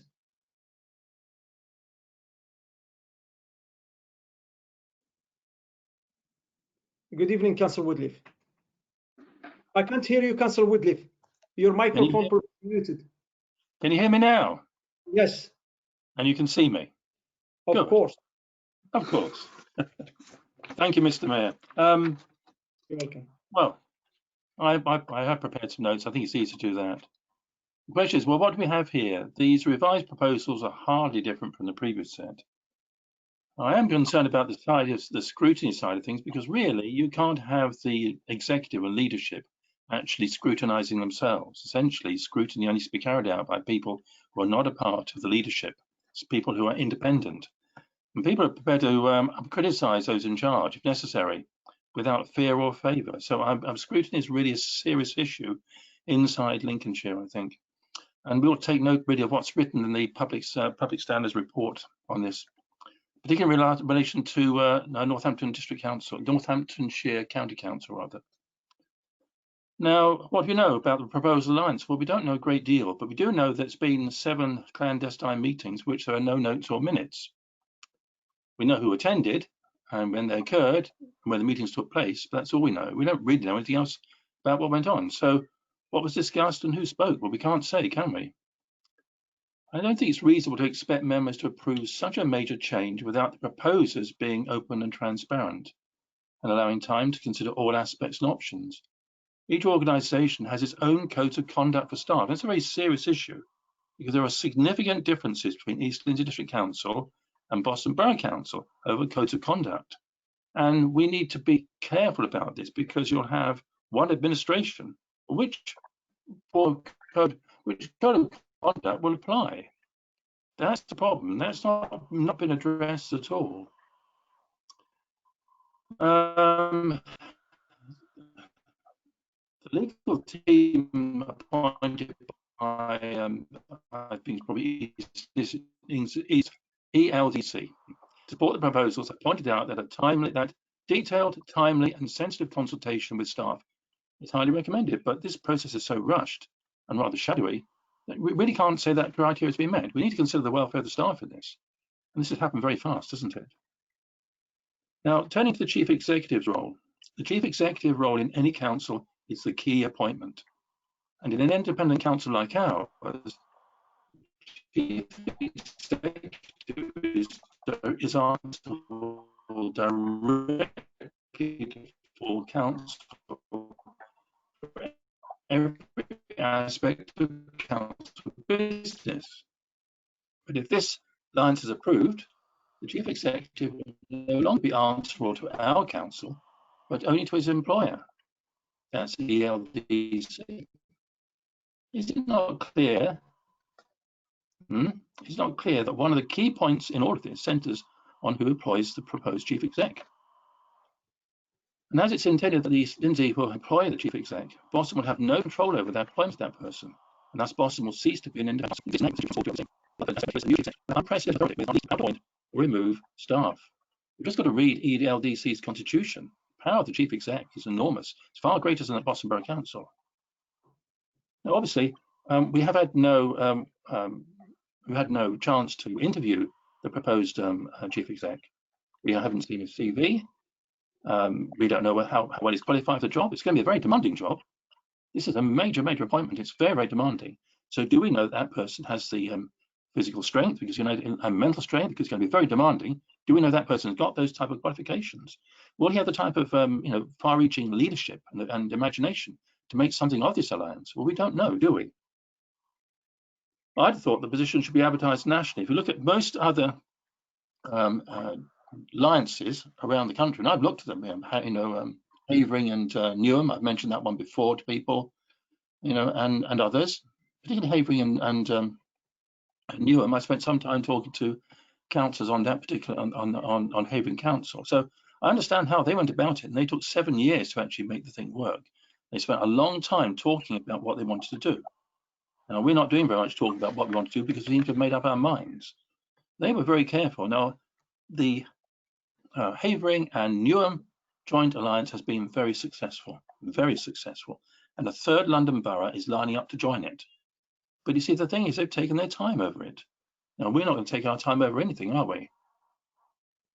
I'd have thought, actually, the top position should be advertised nationally. And generally, what happens is you form an alliance, and then you start to go around to start appointing people. So you advertise nationally to bring in the right chief exec. But we're not doing that here. We're already taking somebody on who's already here. So we are not doing it the same way that other...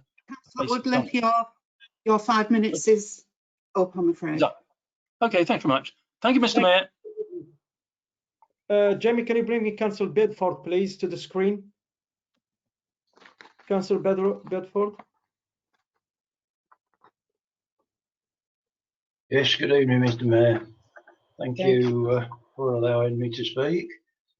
Of course. I must make it clear that personally I am not against an alliance with councils, either be East Lindsey, South Holland or whoever. That is the way forward, but not in this rush that we are heading into. I don't know how many people today noticed that East Lindsey have got the third highest risk on senior citizens in their population within the country. 52.4% are senior citizens, and that is fact. It's in today's paper. Look at that cost, if you like, during this pandemic and everything else. Will they get the money? Will they be able to make the shortfall? Boston are not in that position. That is a major thing that we've got to look at. We've been offered a parking fiasco. Is that because we are behind the curve on this? Or is it because East Lindsey are already saying, well, this is what you've got to do because that's what we're doing? Staff at Boston and unions have not been consulted. As Councillor Woodliff said, the CX should be out to interview. Just remember that the CX that is being appointed, if this happens, was employed by Boston up to 18 months ago. And there could be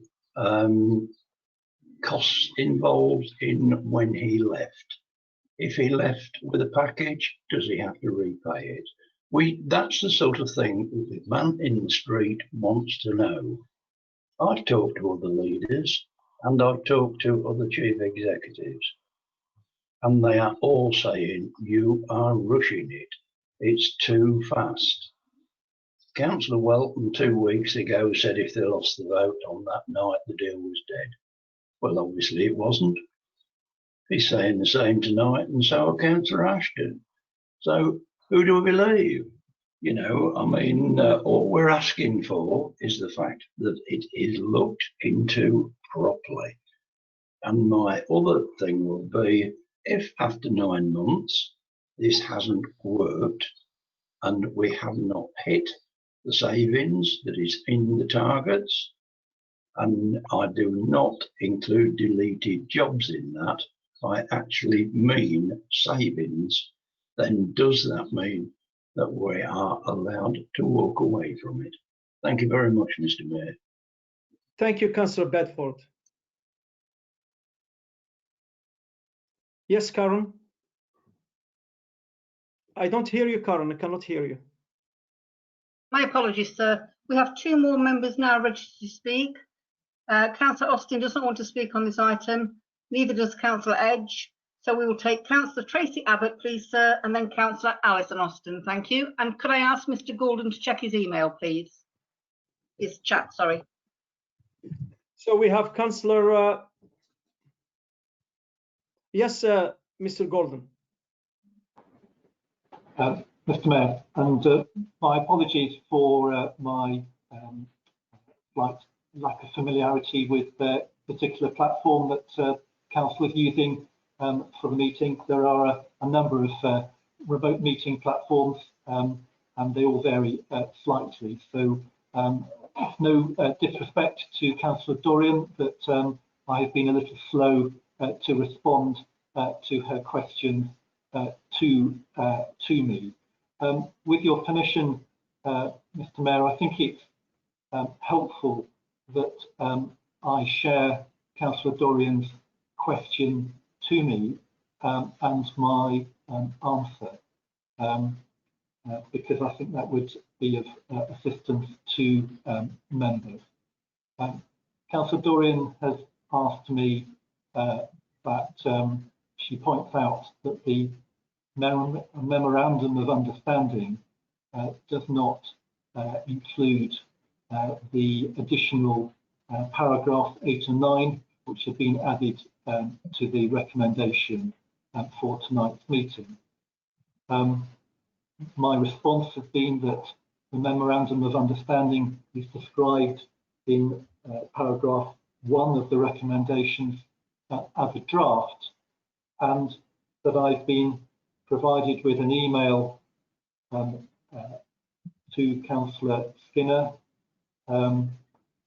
from the Councillor Leyland, the leader of Eastland District Council, in which he said, depending on the outcome of your meeting, ELDC will be holding an extraordinary meeting of our full council to amend the MOA so that our documents are aligned.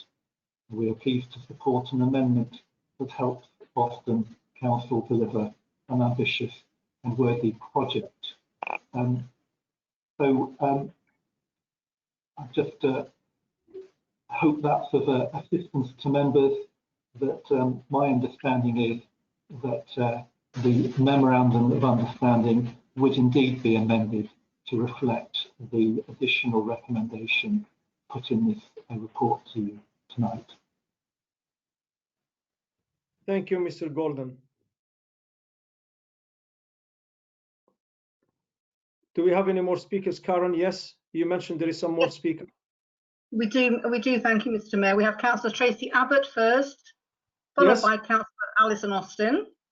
Councillor Paul Skinner has asked his right to come back. He wishes to address the committee again. That's subject to any further speakers. Thank you. Okay, can I have Councillor Abbott, please?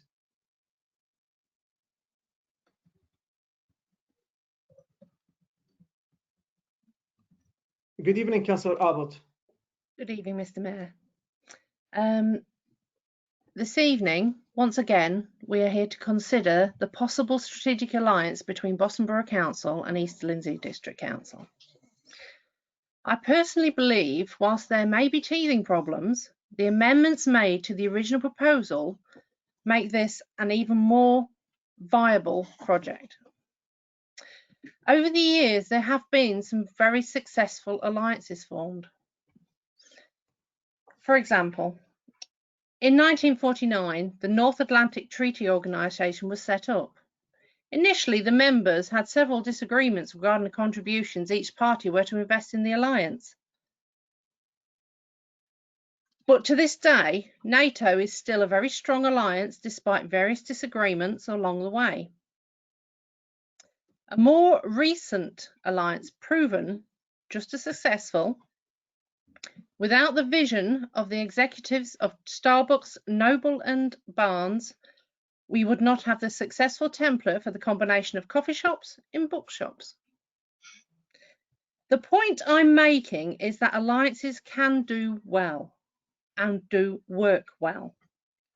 All they need is bravery, forethought and dedication from all those taking part. With these amendments, we have been given the opportunity to try before we buy. Thank you, Mr. Mayor. Thank you, Councillor Abbott. Can I have Councillor Alison Austin on the screen, please?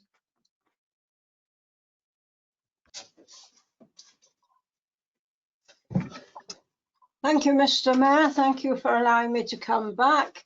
More than welcome. Right, I'm just got a few notes. This is otherwise very spontaneous. Councillor Bedford has echoed most of my thoughts, and I want it quite clear that I think I said this before on the 10th of June. I am not against the principle of an alliance. I'm not against East Lindsey, but I still think this is rushed. We, members like me, should have known more in advance. We've had to do so much of our own independent research. But I think we would seriously vote in favour of a three-way split with South Holland District Council. This then gives us, I think, a more balanced, shall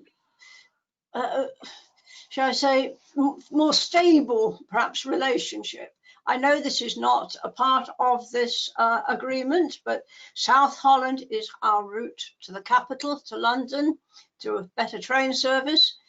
And we really have a lot in common with South Holland, especially regards the agri-food businesses. We have actually far less in common with East Lindsey. However, put the three of us together, and then I think we're starting to talk sense. Right, I'm just going to finish with one thing that I am actually reading from my phone because it came in at about 5 to 8.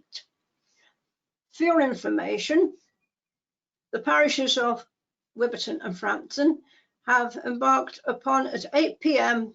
every evening a 1-minute pause for prayer, whatever you're doing. And the focus for tonight, I think, is rather relevant.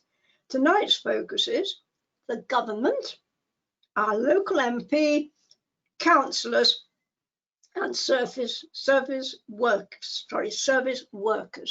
Right, I will end there. Thank you. Thank you, Councillor Austin. I do believe that Councillor Paul Skinner wished to speak later. Is there any other more speakers, Karen?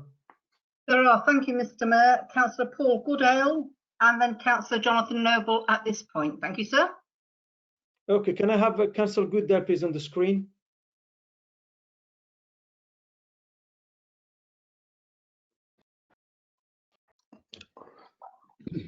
Thank you, Mr. Mayor.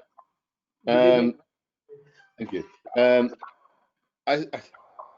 A lot has been said what I was going to say anyway, but really this evening, Mr. Mayor, if this vote is actually going to go through this evening, which it seems it probably will, and the two new clauses, 9 and 10, obviously are helpful, definitely helpful. But on clause 10, I'm still concerned that if we actually get to 9 months or 10 months and we do decide to walk away from this alliance, then we will be chief executive-less because we'll have made our chief executive redundant, which seems to me to be somewhat of a problem. Now, I would have preferred within this document for us to keep our chief executive for that period at least, so that if the alliance didn't work for us, then at least we would still have a chief executive. We wouldn't have gone into costly redundancy payments, and we wouldn't actually have to look for another one. I appreciate that we're only paying a third, as Eastland will pay 2/3, but at the end of the day, we would still have costs. And the problem with the 9-month walking away is obviously within the first year, if you like, there is no saving anyway, it's a loss. So we wouldn't be saving anything at all. So I would like the security of knowing that we would keep our chief executive for at least the 12 months. It wouldn't really affect East Lindsey at all. I don't think. The two other officers, if East Lindsey actually need them to be seconded to them, I think that could be facilitated. But it does seem to me that if we don't keep our chief executive on for that period, then we may have the option of leaving after 9 months, but it will make it more or less a non-starter because of the costs involved. So I don't believe without that added I could support it anyway. But the thing I'm also concerned about is our staff and the letter from the GMB. And I am concerned that in that letter it states that our staff are actually more on a pay comparison are more poorly paid than East Lindsey. So if it comes to redundancy, then obviously the cheapest option would be to get rid of our staff. Plus, East Lindsey do have a private management company doing some of their backroom services, which does bother me. Because at the end of the day, Mr. Mayor, whether we join into an alliance with East Lindsey, South Holland, any authority in Lincolnshire, apart from Lincoln City Council, for me, is just replacing one set of Conservative leaders for another. So I don't really have any bias or axe to grind with any one of them. But I do, and I am concerned with our staff, that our staff are treated appropriately and properly. And although I accept that within the scrutiny arrangements that can be looked at, there is no. I still don't see how we can effectively, in this the way this is constituted, actually have the say on whether it's our staff or East Lindsey's staff or any staff that's made redundant. And I hope that we're not going to be shoveled into a management, all our services being run by a private management company, because I think that may well save money, but at the end of the day, as we found out with care homes and everything else, initially save money. In the end, they all fail because the motive is profit, not service. And the Borough Council is there to serve, not to make a profit. Thank you, Mr. Mayor. Thank you, Councillor Goodale. I really do hope from the bottom of my heart that the right decision will be made. Thank you. Can I have Councillor Noble, please, on the screen?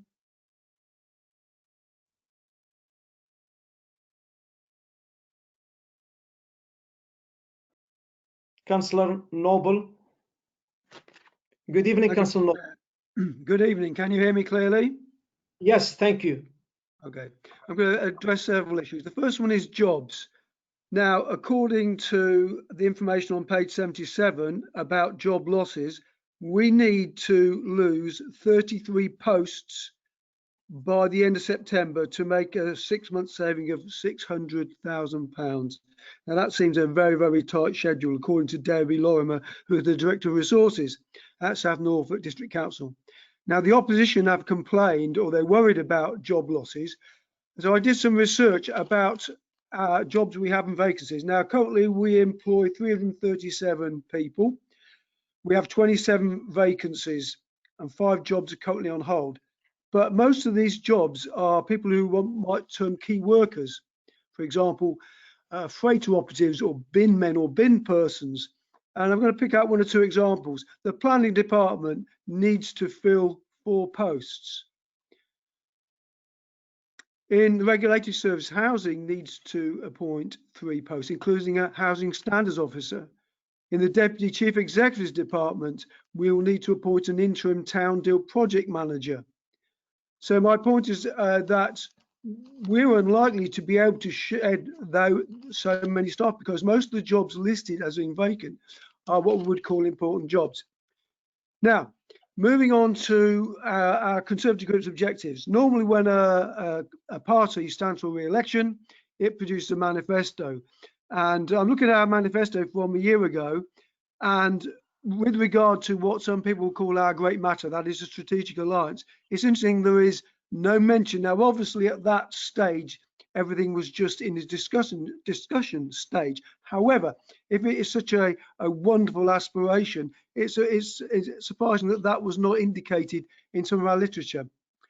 I was very pleased that the Deputy Councillor chose to accentuate the positive rather than negative and talk down Boston's future prospects. That was most welcome. Now, we have a question of a race to the bottom and a race to the top. Now, some councillors and some senior officers talk disparagingly about a race to the bottom. Now, what I understand by that is the aim of delivering a limited range of services as efficiently as possible at minimum cost to our council taxpayers. That's what I support. What I'm concerned about with this strategic alliance, we may be looking at a race to the top, which means grandiose, big spending plans. Now, that's all very well if it's going to be financed by central government, but we know due to the virus and the economic impact and the way the government handles this, central government money may be in short supply. So I really worry about that. I also worry that the fact that we have councillors, both in our ruling group and the opposition, who actually want to put council tax up more than it is at present. This year it was just over 2%. Now, let's look at some of these so-called concessions that have been made in the light of what happened in the full council debate on the 10th of June. It was a fairly unique achievement to manage to unite the opposition against the proposal. And the reason for that is very simply because, as so many councillors said, it's a rush job. Something that was 18 months in the gestation and the planning, and then councillors were only given a matter of 3 weeks to examine the proposals. Now let's look at the 2 so-called concessions. The first one, in which we are going to have the appointment of a management scrutiny committee, sounds very plausible. However, we as a Conservative ruling group will have a majority on that particular committee. And as Councillor Woodley quite rightly pointed out, it does seem wrong in terms of scrutiny that our leader and deputy leader should be part of that particular committee. Let's go on to the key point, which is the exit clause. This is one welcome concession because at least now we will have the option to terminate the alliance after a 12-month period once we give 3 months notice.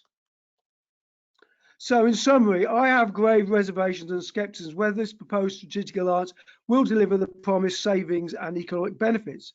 But if we are successful, if there are genuine economies of scale and it does lead to providing more efficient and cost-effective services, that is to be welcomed. That is all I've got to say. Thank you, Mr. Mayor. Thank you, Councillor Noble. Yes, Karen. Thank you, Mr. Mayor. Councillor Brown would like to address the meeting, please, sir. Thank you. Can we have Councillor David Brown on the screen, please?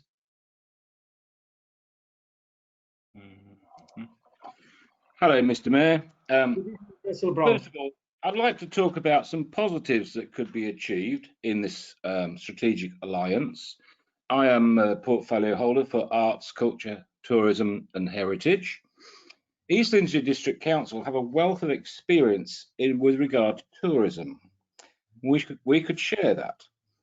Now, Boston Town footfall was already suffered. I mean, I think it was Councillor Rush mentioned COVID-19, etc. And Boston footfall or Boston Market was already suffering before that, mainly because people want to buy everything online and shove the packaging in the blue bin for us to take away. So footfall and Boston is not going to come back immediately, not through retail. It will come back through tourism. And if we could be successful in this alliance with the LDC, maybe they could help us, advise us with their vast experience of tourism, to bring those people from Skegness down to Boston. Maybe we could offer some inducements by rail, by road, buses, whatever. So I look upon this alliance as a very good deal for the town. It could help us, and we should consider this very, very favourably. Thank you, Mr. Mayor. Thank you, Councillor Brown. Is there anybody wishing to speak, Karen? Yes. Yes, thank you, Mr. Mayor. Councillor Tom Ashton would like to address the meeting. Thank you, sir. Thank you. Councillor Ashton, would you like to come to the screen, please?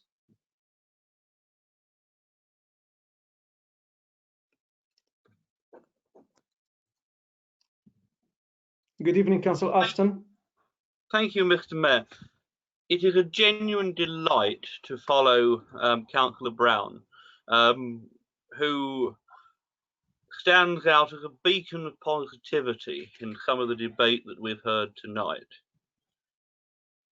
I will pick up on some of the points that have been raised by Councillor Austin, Councillor Rush and Councillor Bedford in respect of various aspersions that they've cast in the general direction of East Lindsey District Council. I simply point out that in respect of East Lindsey District Council's finances, they are all available as public documents for anyone in this world to go and examine to their fullest extent. And Councillor Austin refers to East Lindsey's spending projects, its capital spending. I would simply say that these are some of the things that a council that is prepared to take the initiative and do things like Compass Point positively and proactively 11 years ago, means that there is money clearly in those accounts which can be invested in services and capital projects to the benefit of residents in that council area. If you want to look at what a really awkward set of council finances look like, I'd suggest looking at the same document that Boston Borough Council scrutinised back in January and February at Audit and Government and Corporate and Community, and observe that we have to find at Boston Borough £600,000 to balance the books next year. And comment has been passed around East Lindsey somehow having a burden of senior citizens. Anyone who wants to do some casual searching around the internet and East Lindsey publications would know that East Lindsey is a leader among district councils in their Ageing Better initiative that they're doing with other partners. So these are things that a council can do if it's prepared to be bold, prepared to save the money where it can. And we keep hearing nonsense about huge redundancy costs. I draw attention again to page 41 of our papers, which sets out what the costs of this alliance are likely to be in the first year. And they are £247,500, which is offset by a saving in the first year of £198,000, meaning that the cost of this authority is £49,500 in its first year. In every year following, even if this alliance goes no further than the first stage, which Councillor Welton has already set out, it will save Boston £198,000 per year. That's real money that can be invested in either capital projects, helping to address the budget deficit that we have. And had our council had the initiative and foresight to have done Compass Point all those years ago, to have bagged the savings which are on the table from outsourcing our leisure provision to Magna Veto back in 2018, then this amounts to £750,000 per year more, which Boston would have to spend on the big capital projects that we know we would all like to do. And among the various guff that we've heard about the ruling group and the Conservatives, anyone would think that there are members in this chamber that regard the Conservatives and those among us tonight who are Conservative councillors as some kind of representation of evil, which is absolute nonsense. I can speak for myself, and I am sure other members of the Conservative group will say the same for themselves, that we all care very deeply about our town. We all care about our people that we serve and represent.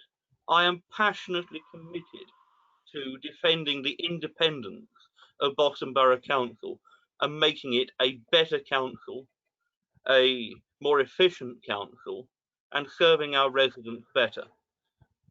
And so far, in all of the various options and alternatives which different members have suggested that they personally would prefer to have seen, or how they would have preferred to have seen this done differently, no one else has come up with any ideas for how to go about Your saving 5 minutes is up, Councillor. Thank you. £198,000 every year. Thank you. So I'm supporting it. Thank you. Thank you, Councillor Ashton. Thank you. Is there any more speakers, Karen? No, Mr. Mayor, only Councillor Paul Skinner to come back. Thank you. That's the last one, yes. Can we have... Sorry, Mr. Mayor, I didn't get to the chat in time. Sorry, could I speak, please? Yes, Councillor Dorian.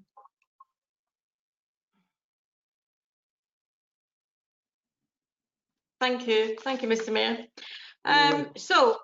Like some of the other members of the opposition, I'd also like to start by saying I'm not against an alliance in principle, and I think that could be a good way forward for us to look at. However, I have shared with you my deep concerns, and I've tried to find a way that we can move forward.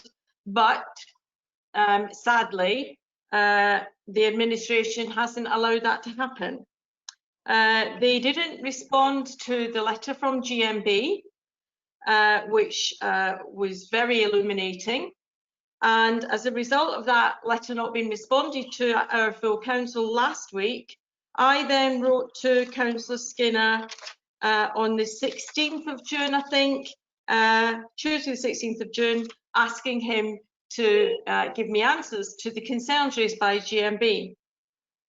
He didn't reply, and I am deeply concerned about his approach to this alliance in terms of our staff.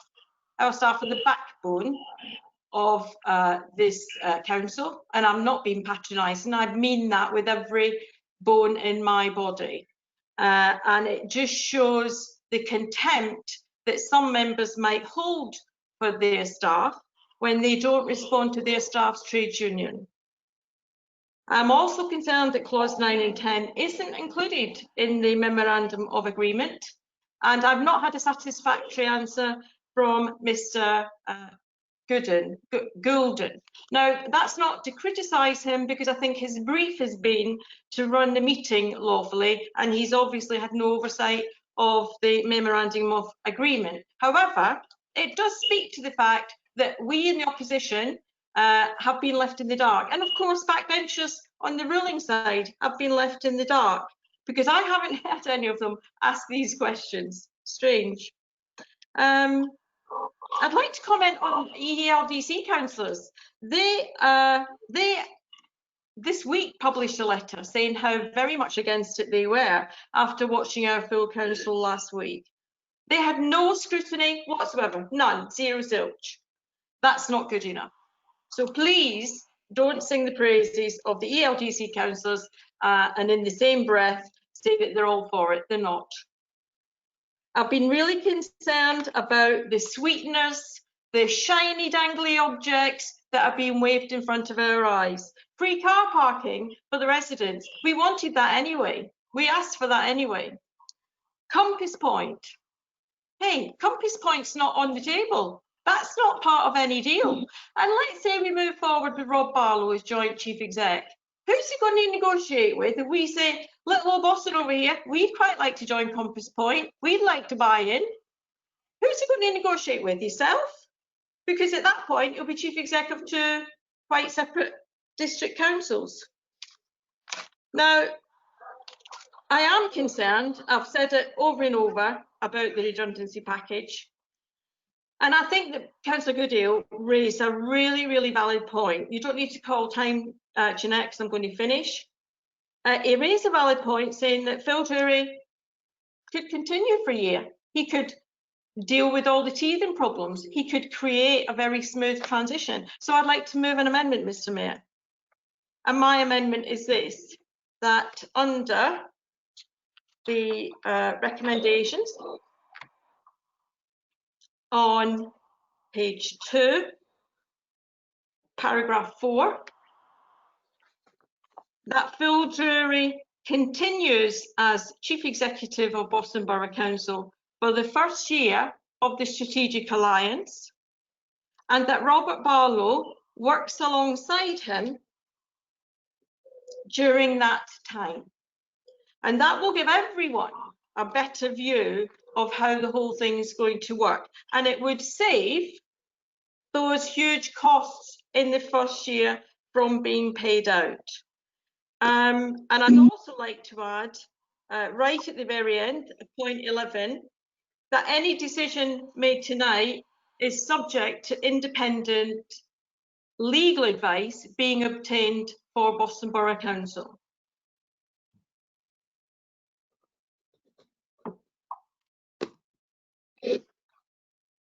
Is that all, Councillor Dorian? Yeah, thank you, Mr. Mayor. Thank you. Just 1 second. Yes, Karen? For confirmation, Councillor Richard Austin has seconded the motion, just table the amendment tabled by Councillor Dorian. Thank you. Okay.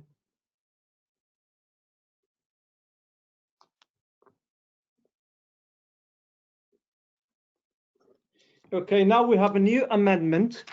Janet, can you read for us the amendment, please? Once again. Yes, Mr. Mayor. That Phil Drury continues as Chief Executive of Boston Borough Council for the first year of the Strategic Alliance, and that Robert Barlow works alongside him during that time, and also with the amendment addition of the words subject to independent legal advice being obtained for Boston Borough Council. Thank you, Councillor Dorian would like to confirm that's correct. Thank you, Janet. Yes, Karen, do you have anything to say? I can't hear you. My apologies, sir. Councillor Wilton has indicated he would like to address you if possible, please, sir. Thank you. Yes, Councillor Wharton. Can you bring me Councillor Wharton to the screen, please?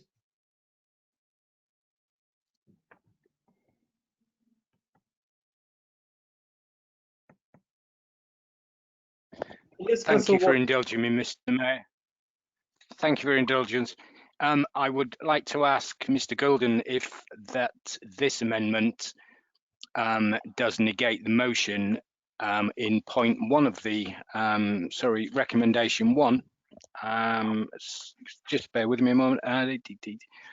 Recommendation 4, apologies, that it would negate the appointment of the Joint Chief Executive.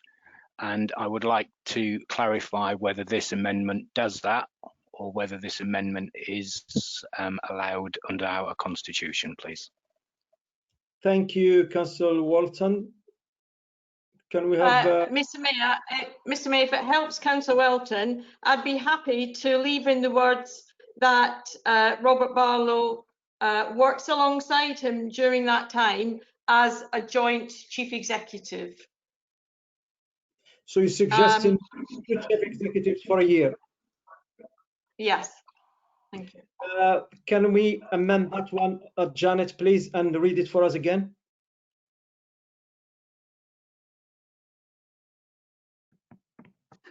Yes, Mr. Mayor.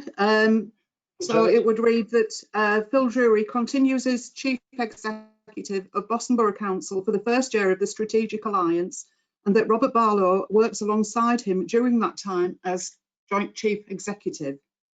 And also with the addition of a paragraph that's subject to independent legal advice being obtained for Boston Borough Council. Thank you. Thank you. Are we happy with that, Councillor Dorian? Yeah, it's not brilliantly worded, but it'll have to do, Mr. Mayor. Thank you. That's fine. Thank you. Now, can I have Mr. Golden, please?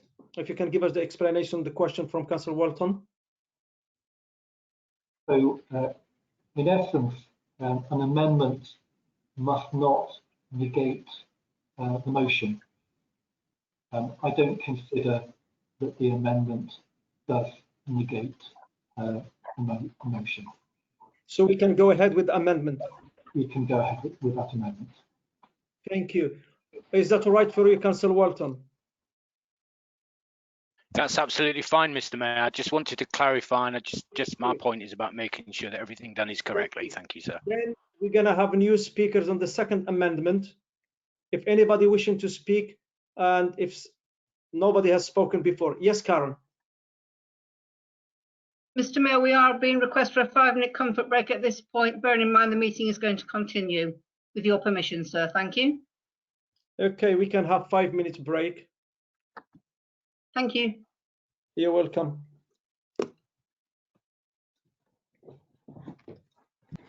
Can you switch off everything, Jamie, please? Certainly, Mr. Mayor. That's all right, Jamie. 5 minutes. There will now be a comfort break and nothing will be displayed on the screen.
The meeting will recommence at 8:55.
Mr. Mayor, you are live and ready to proceed.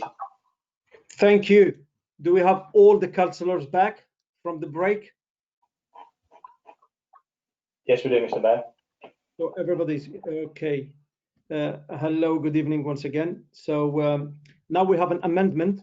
We have a seconder, amendment made by Councillor Dorian, seconded by Councillor Richard Austin. Now, do we have any speakers on this second amendment? Karen? Thank you, Mr. Mayor. We have two speakers at present currently registered, Councillor Tom Ashton and Councillor Alan Bell. Thank you, sir. Ashton and Bell at the moment. Thank you. Can I have Councillor Ashton, please, on the screen, Jamie?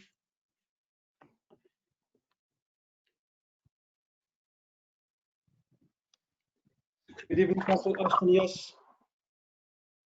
Thank you very much, Mr. Mayor. I have to say this amendment disturbs me greatly. We have heard in the debate tonight from councillors complaining that they haven't had time to consider the proposals that are contained in the papers, that they haven't had time to scrutinise those proposals. And yet we're being asked at immediate notice to consider voting on whether we retain the current chief executive as a joint chief executive for an entire year. A change which I believe would add somewhere in the region of £100,000 to the year one costs of taking this alliance forward. So councillors are seriously advocating that we take a decision effectively on a motion which by all accounts is written on the back of a fag packet in the last few minutes, to spend an extra £100,000 in the first year of this proposed alliance. And to do so with no further consultation than the discussion that we're having at this moment in time. And that's without even giving thought to what implications even debating this motion has on the employment rights of existing senior officers. It is with that in mind, the entirely spurious nature of the amendment, and the fact that it appears to be yet another attempt to simply wreck what we're discussing this evening, rather than to add positively or contribute positively to the debate, that under the Constitution, I move that the question now be put on this amendment. Thank you, Councillor Ashton. Can we have Councillor Bell, please?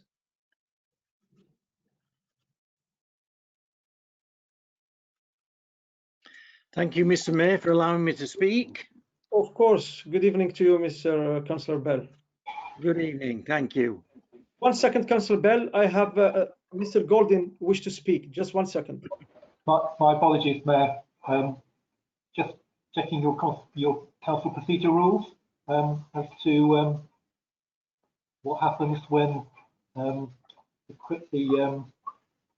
motion that the question be now put. Would I be right in thinking that that motion needs a seconder? The motion by Councillor Ashton. Or is it the question by Councillor Ashton? So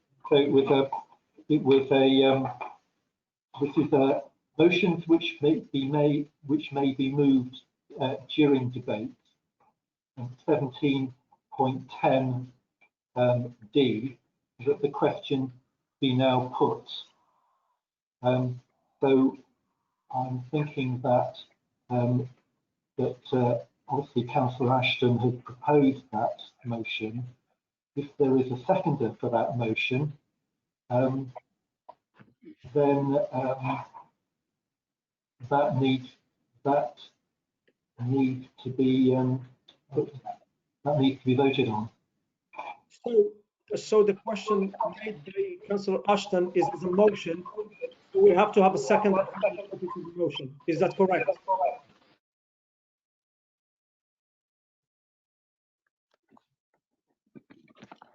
Yes, all motions need a proposer in a second.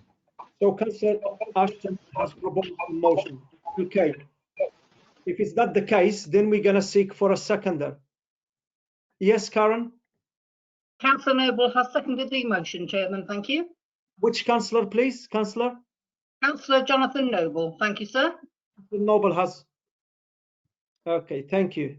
So now we're going to have speakers on this amendment of Councillor of the motion of Councillor Ashton. Anybody wishing to speak, please? Yes, Mr. Golden. I do apologise for interrupting you again, Mr. Mayor. There's no debate on such a motion. So there's no debate, it's seconded. So it goes straight to the vote. Yes. Correct, thank you. Yes. May I just make it very clear? Yes. That the vote that you are now going to take. Just 1 second, Mr. Golden. Can you please, Councillor, switch off your microphones, please? Thank you. Yes, Mr. Golden. So I need to be very clear. Yes. That the vote that is now going to be taken is on the motion that the question be now put, not on the amendment. It is on whether to pass the motion that the question be now put. If that motion proposed by Councillor Ashton is passed, you will then move directly to a vote on the amendment. We have to, I think, Mr. Golden, we have to vote on Councillor Ashton's motion first. And if it doesn't go through, then we have to go back to the first amendment of Councillor Dorian. Is that correct? That is correct. Yes, it's correct. So we're going to go straight to the vote on the Councillor Ashton's motion If it didn't go, if it will not go through, then we're going to go back to the amendment of Councillor Dorian. Is that clear to everyone? So, Janet, can we go to the vote, please? Yes, certainly, Mr. Mayor. Can I have councillors in alphabetical order, just indicating whether they are for, against or abstain in putting the question, which would lead to going directly to voting on the amendment if it's passed. Councillor Abbott. For. Councillor Ashton. For.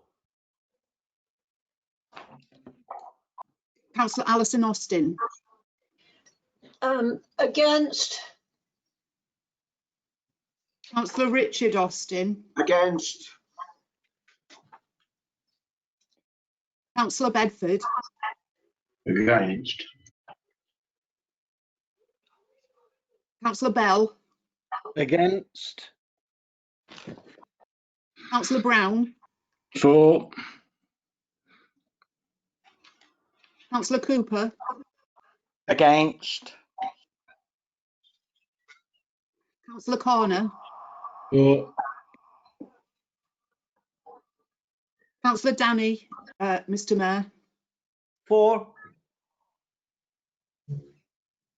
Councillor Dorian. Against. Councillor Edge.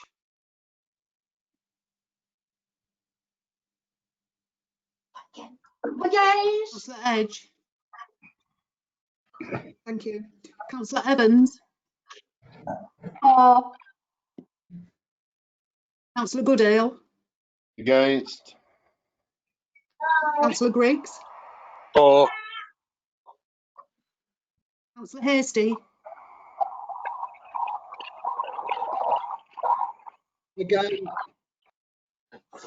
Councillor Howard. For.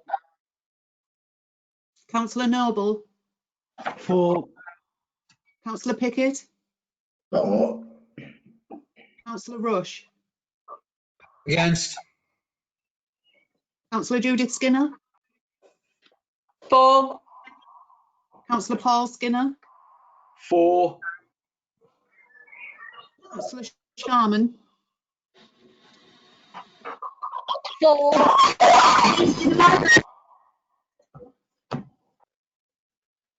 Councillor Spencer is absent. Councillor Stevens. For. Councillor Watson. Against. Councillor Wellborn. Against. Councillor Welton. For. Councillor Woodcock. Against. Councillor Woodliffe. Against.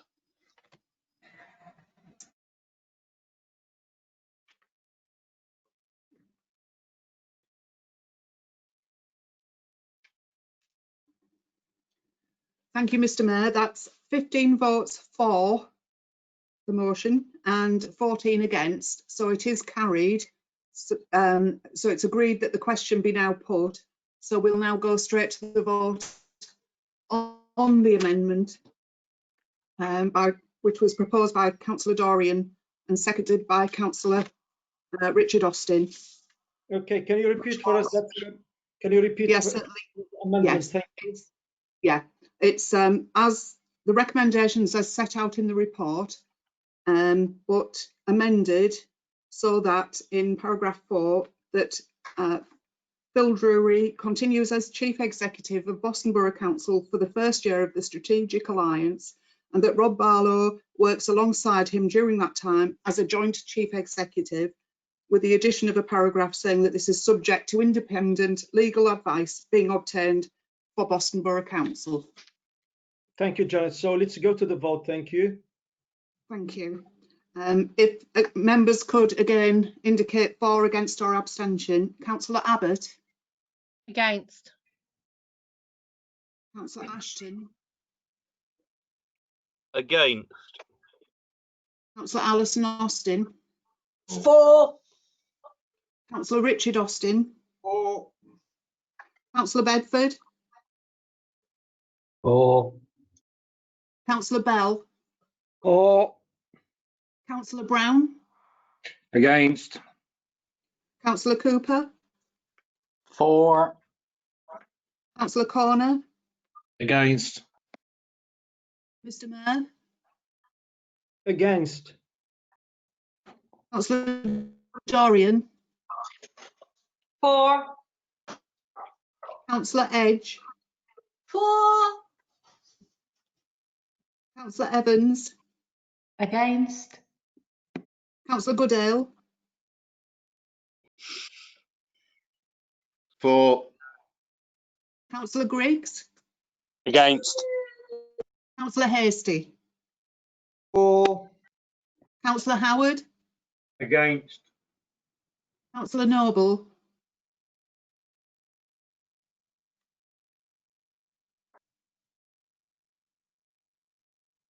Against. Councillor Pickett. Against. Councillor Rush.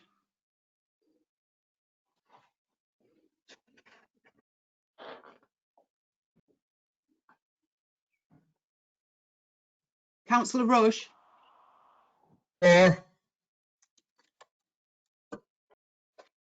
Sorry, I didn't catch that, Councillor Rush. For. Thank you. Councillor Judith Skinner. Against. Councillor Paul Skinner. Against. Councillor Sharman. Against. Councillor Spencer is absent. Councillor Stevens. Against. Councillor Watson. For. Councillor Wellborn. For. Councillor Welton. Against. Councillor Woodcock. Councillor Woodliff. For.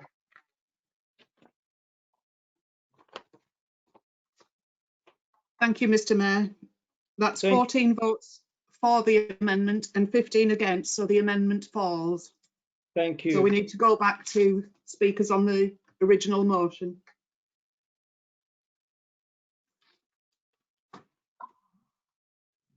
So we have to go to the speakers for the original motion then, yeah? So we start all from zero, if I'm not mistaken, yeah? Yes, Janet, I didn't. Sorry, just those members who haven't already spoken. Yes, anybody wishing to speak from the members who didn't speak?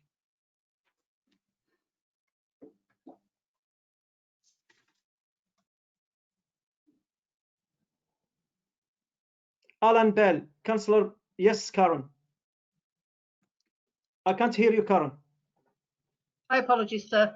Councillor Bell, who did speak, I believe. Councillor Austin, who seconded the motion, asked for the right to come back and speak, and he wishes to do so. Thank you. Which motion? That Councillor Austin? Is it My Alison? apologies. No, my apologies. Ignore that statement, sir. I read it wrong. I beg your pardon. So we have only Councillor Bell to speak. Yes, at this point, sir, yes. Councillor Bell, can you bring me Councillor Bell to the... Thank you for your patience, Councillor Bell. Sorry for that. Yes, please. Right, thank you, Mr. Mayor. Confucius, I'm confused now totally. Well, what I would like to say is that we must remember that it's the post that we're making redundant, not the person. We seem to have lost that somewhere in transit. Redundancy is the post, not the person. I don't seem to grasp this. Being a union person, I'm at lost on that. One thing I am very concerned for the staff, obviously, very concerned. I'm also very concerned that GMB were not involved in any talks whatsoever. And I did love this motion that my colleague Paul Goodale put through a fortnight ago. I think it would have been an admirable one to take forward, but unfortunately, it's been defeated. So I will take no more of your time, Mr. Mayor. Thank you very much. You didn't take my time, but thank you very much for your patience, Councillor Bell. Thank you. Anybody else wishing to speak? Not at this time, Mr. Mayor. Thank you. Okay, so if I may get Janet. Janet? Yes, I'm coming. Oh, you're there. Now, if there is no speakers, can we go to the main recommendation Yes. and go Yes. straight to the vote? We have to sum up first, and then we go to the vote. Yes, if I could just say, Councillor Paul Skinner did reserve his right to speak Yes, as the seconder, and then Councillor Wharton has a right of reply to sum up. I don't know if you wish to do so. Yes, Mr. Golden.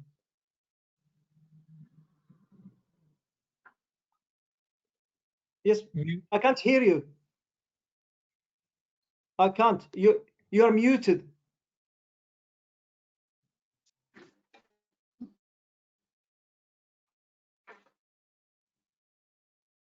I can't hear you. Jonathan, we can't hear you at all. You are unmuted, but for some reason you are not coming through.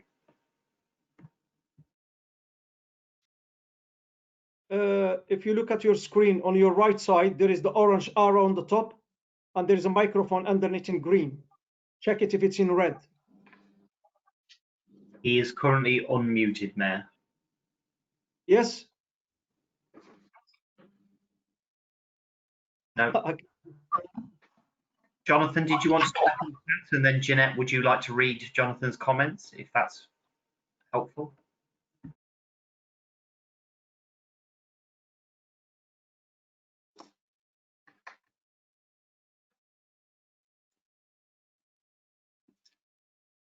Sorry, are there comments in chat or? Jeanette, I was just giving Jonathan the opportunity to type into chat if he had a matter of urgency to raise. Oh, no, he's sent a message to say he agrees with what I've just stated. I think he was coming to the screen to say the same thing. So we will have a Paul Skinner to speak, and then we will have Councillor Wharton to sum up. Can I have Councillor Paul Skinner, please?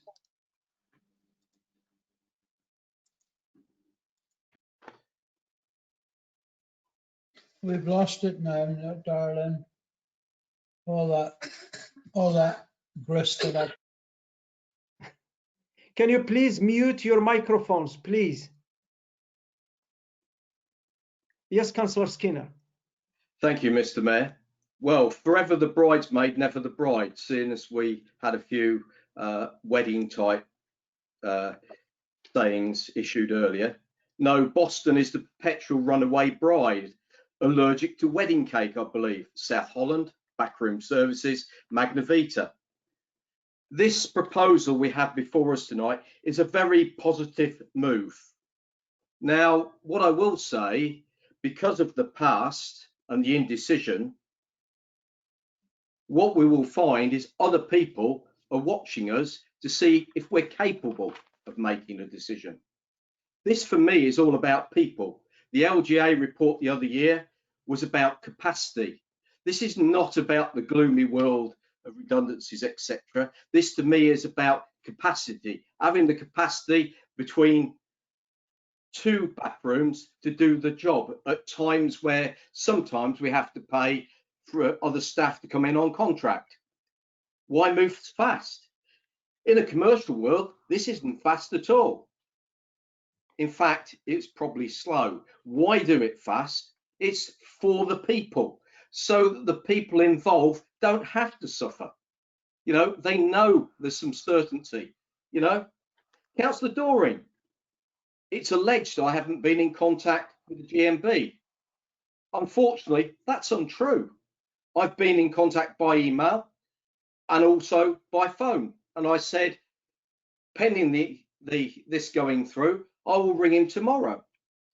Answered the 16th of June email in your usual style in front of everybody. This is a very positive thing for Boston. It's not been rushed. It's been done in a way that is good for everybody. So I support this motion. Thank you, Mr. Mayor. Thank you very much, Councillor Skinner. Can we have Councillor Wharton, please, to sum up?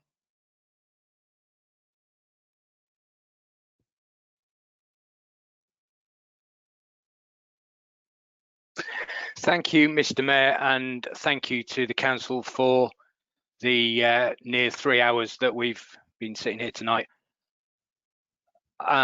Many of the councillors have already summed up on my behalf, I believe. I'm not going to take any more of individuals' times.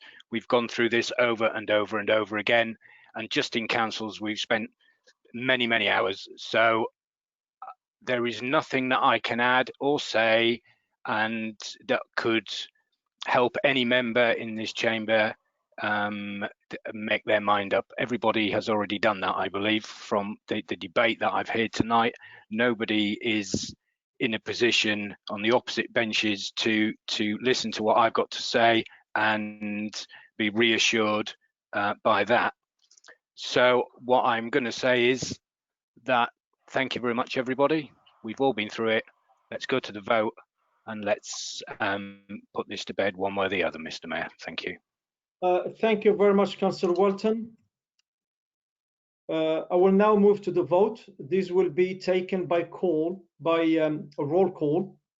Janet will call out your name and you should respond for, against, or abstain. Thank you, Janet. Can we go again? Yes. Thank you, Mr. Mayor. So this is the vote on the original motion as set out in the report. Yes. Could you indicate for, against, or abstention? Councillor Abbott? For. Councillor Ashton? For. Councillor Alison Austin? Against. Councillor Richard Austin? Against. Councillor Bedford? Against. Councillor Bell? Against. Councillor Brown? For. Councillor Cooper? Against. Councillor Corner? For. Mr. Mayor? For. Councillor Dorian? Against. Councillor Edge? Against. Councillor Evans? For. Councillor Goodale? Against. Councillor Griggs? For. Councillor Hasty? Against. Councillor Howard? For. Councillor Noble?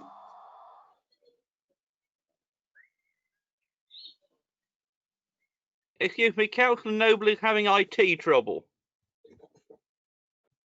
I'll come back to Councillor Noble. Councillor Pickett? For. Councillor Rush?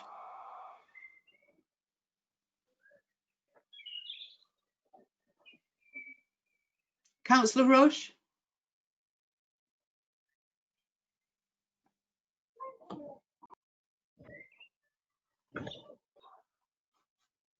Councillor Rush is self-muted. Oh, Councillor Noble?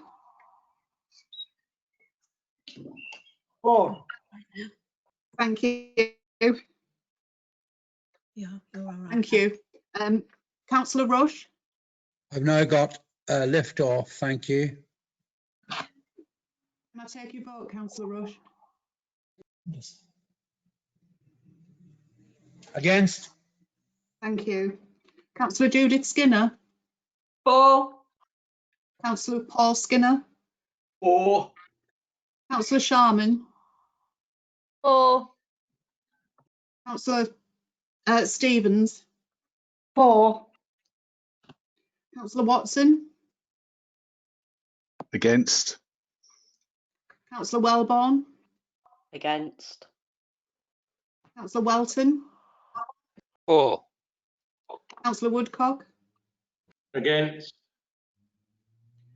Councillor Woodliff? Against. Thank you, Mr. Mayor. The result is 15 for the motion and 14 against. So that the proposal has gone through. Thank you, Mr. Mayor. Thank you very much, and thank you for your attendance. And that will conclude the formal business of this meeting. And I thank you for your attendance. Thank you very much. Thank you, and may God bless.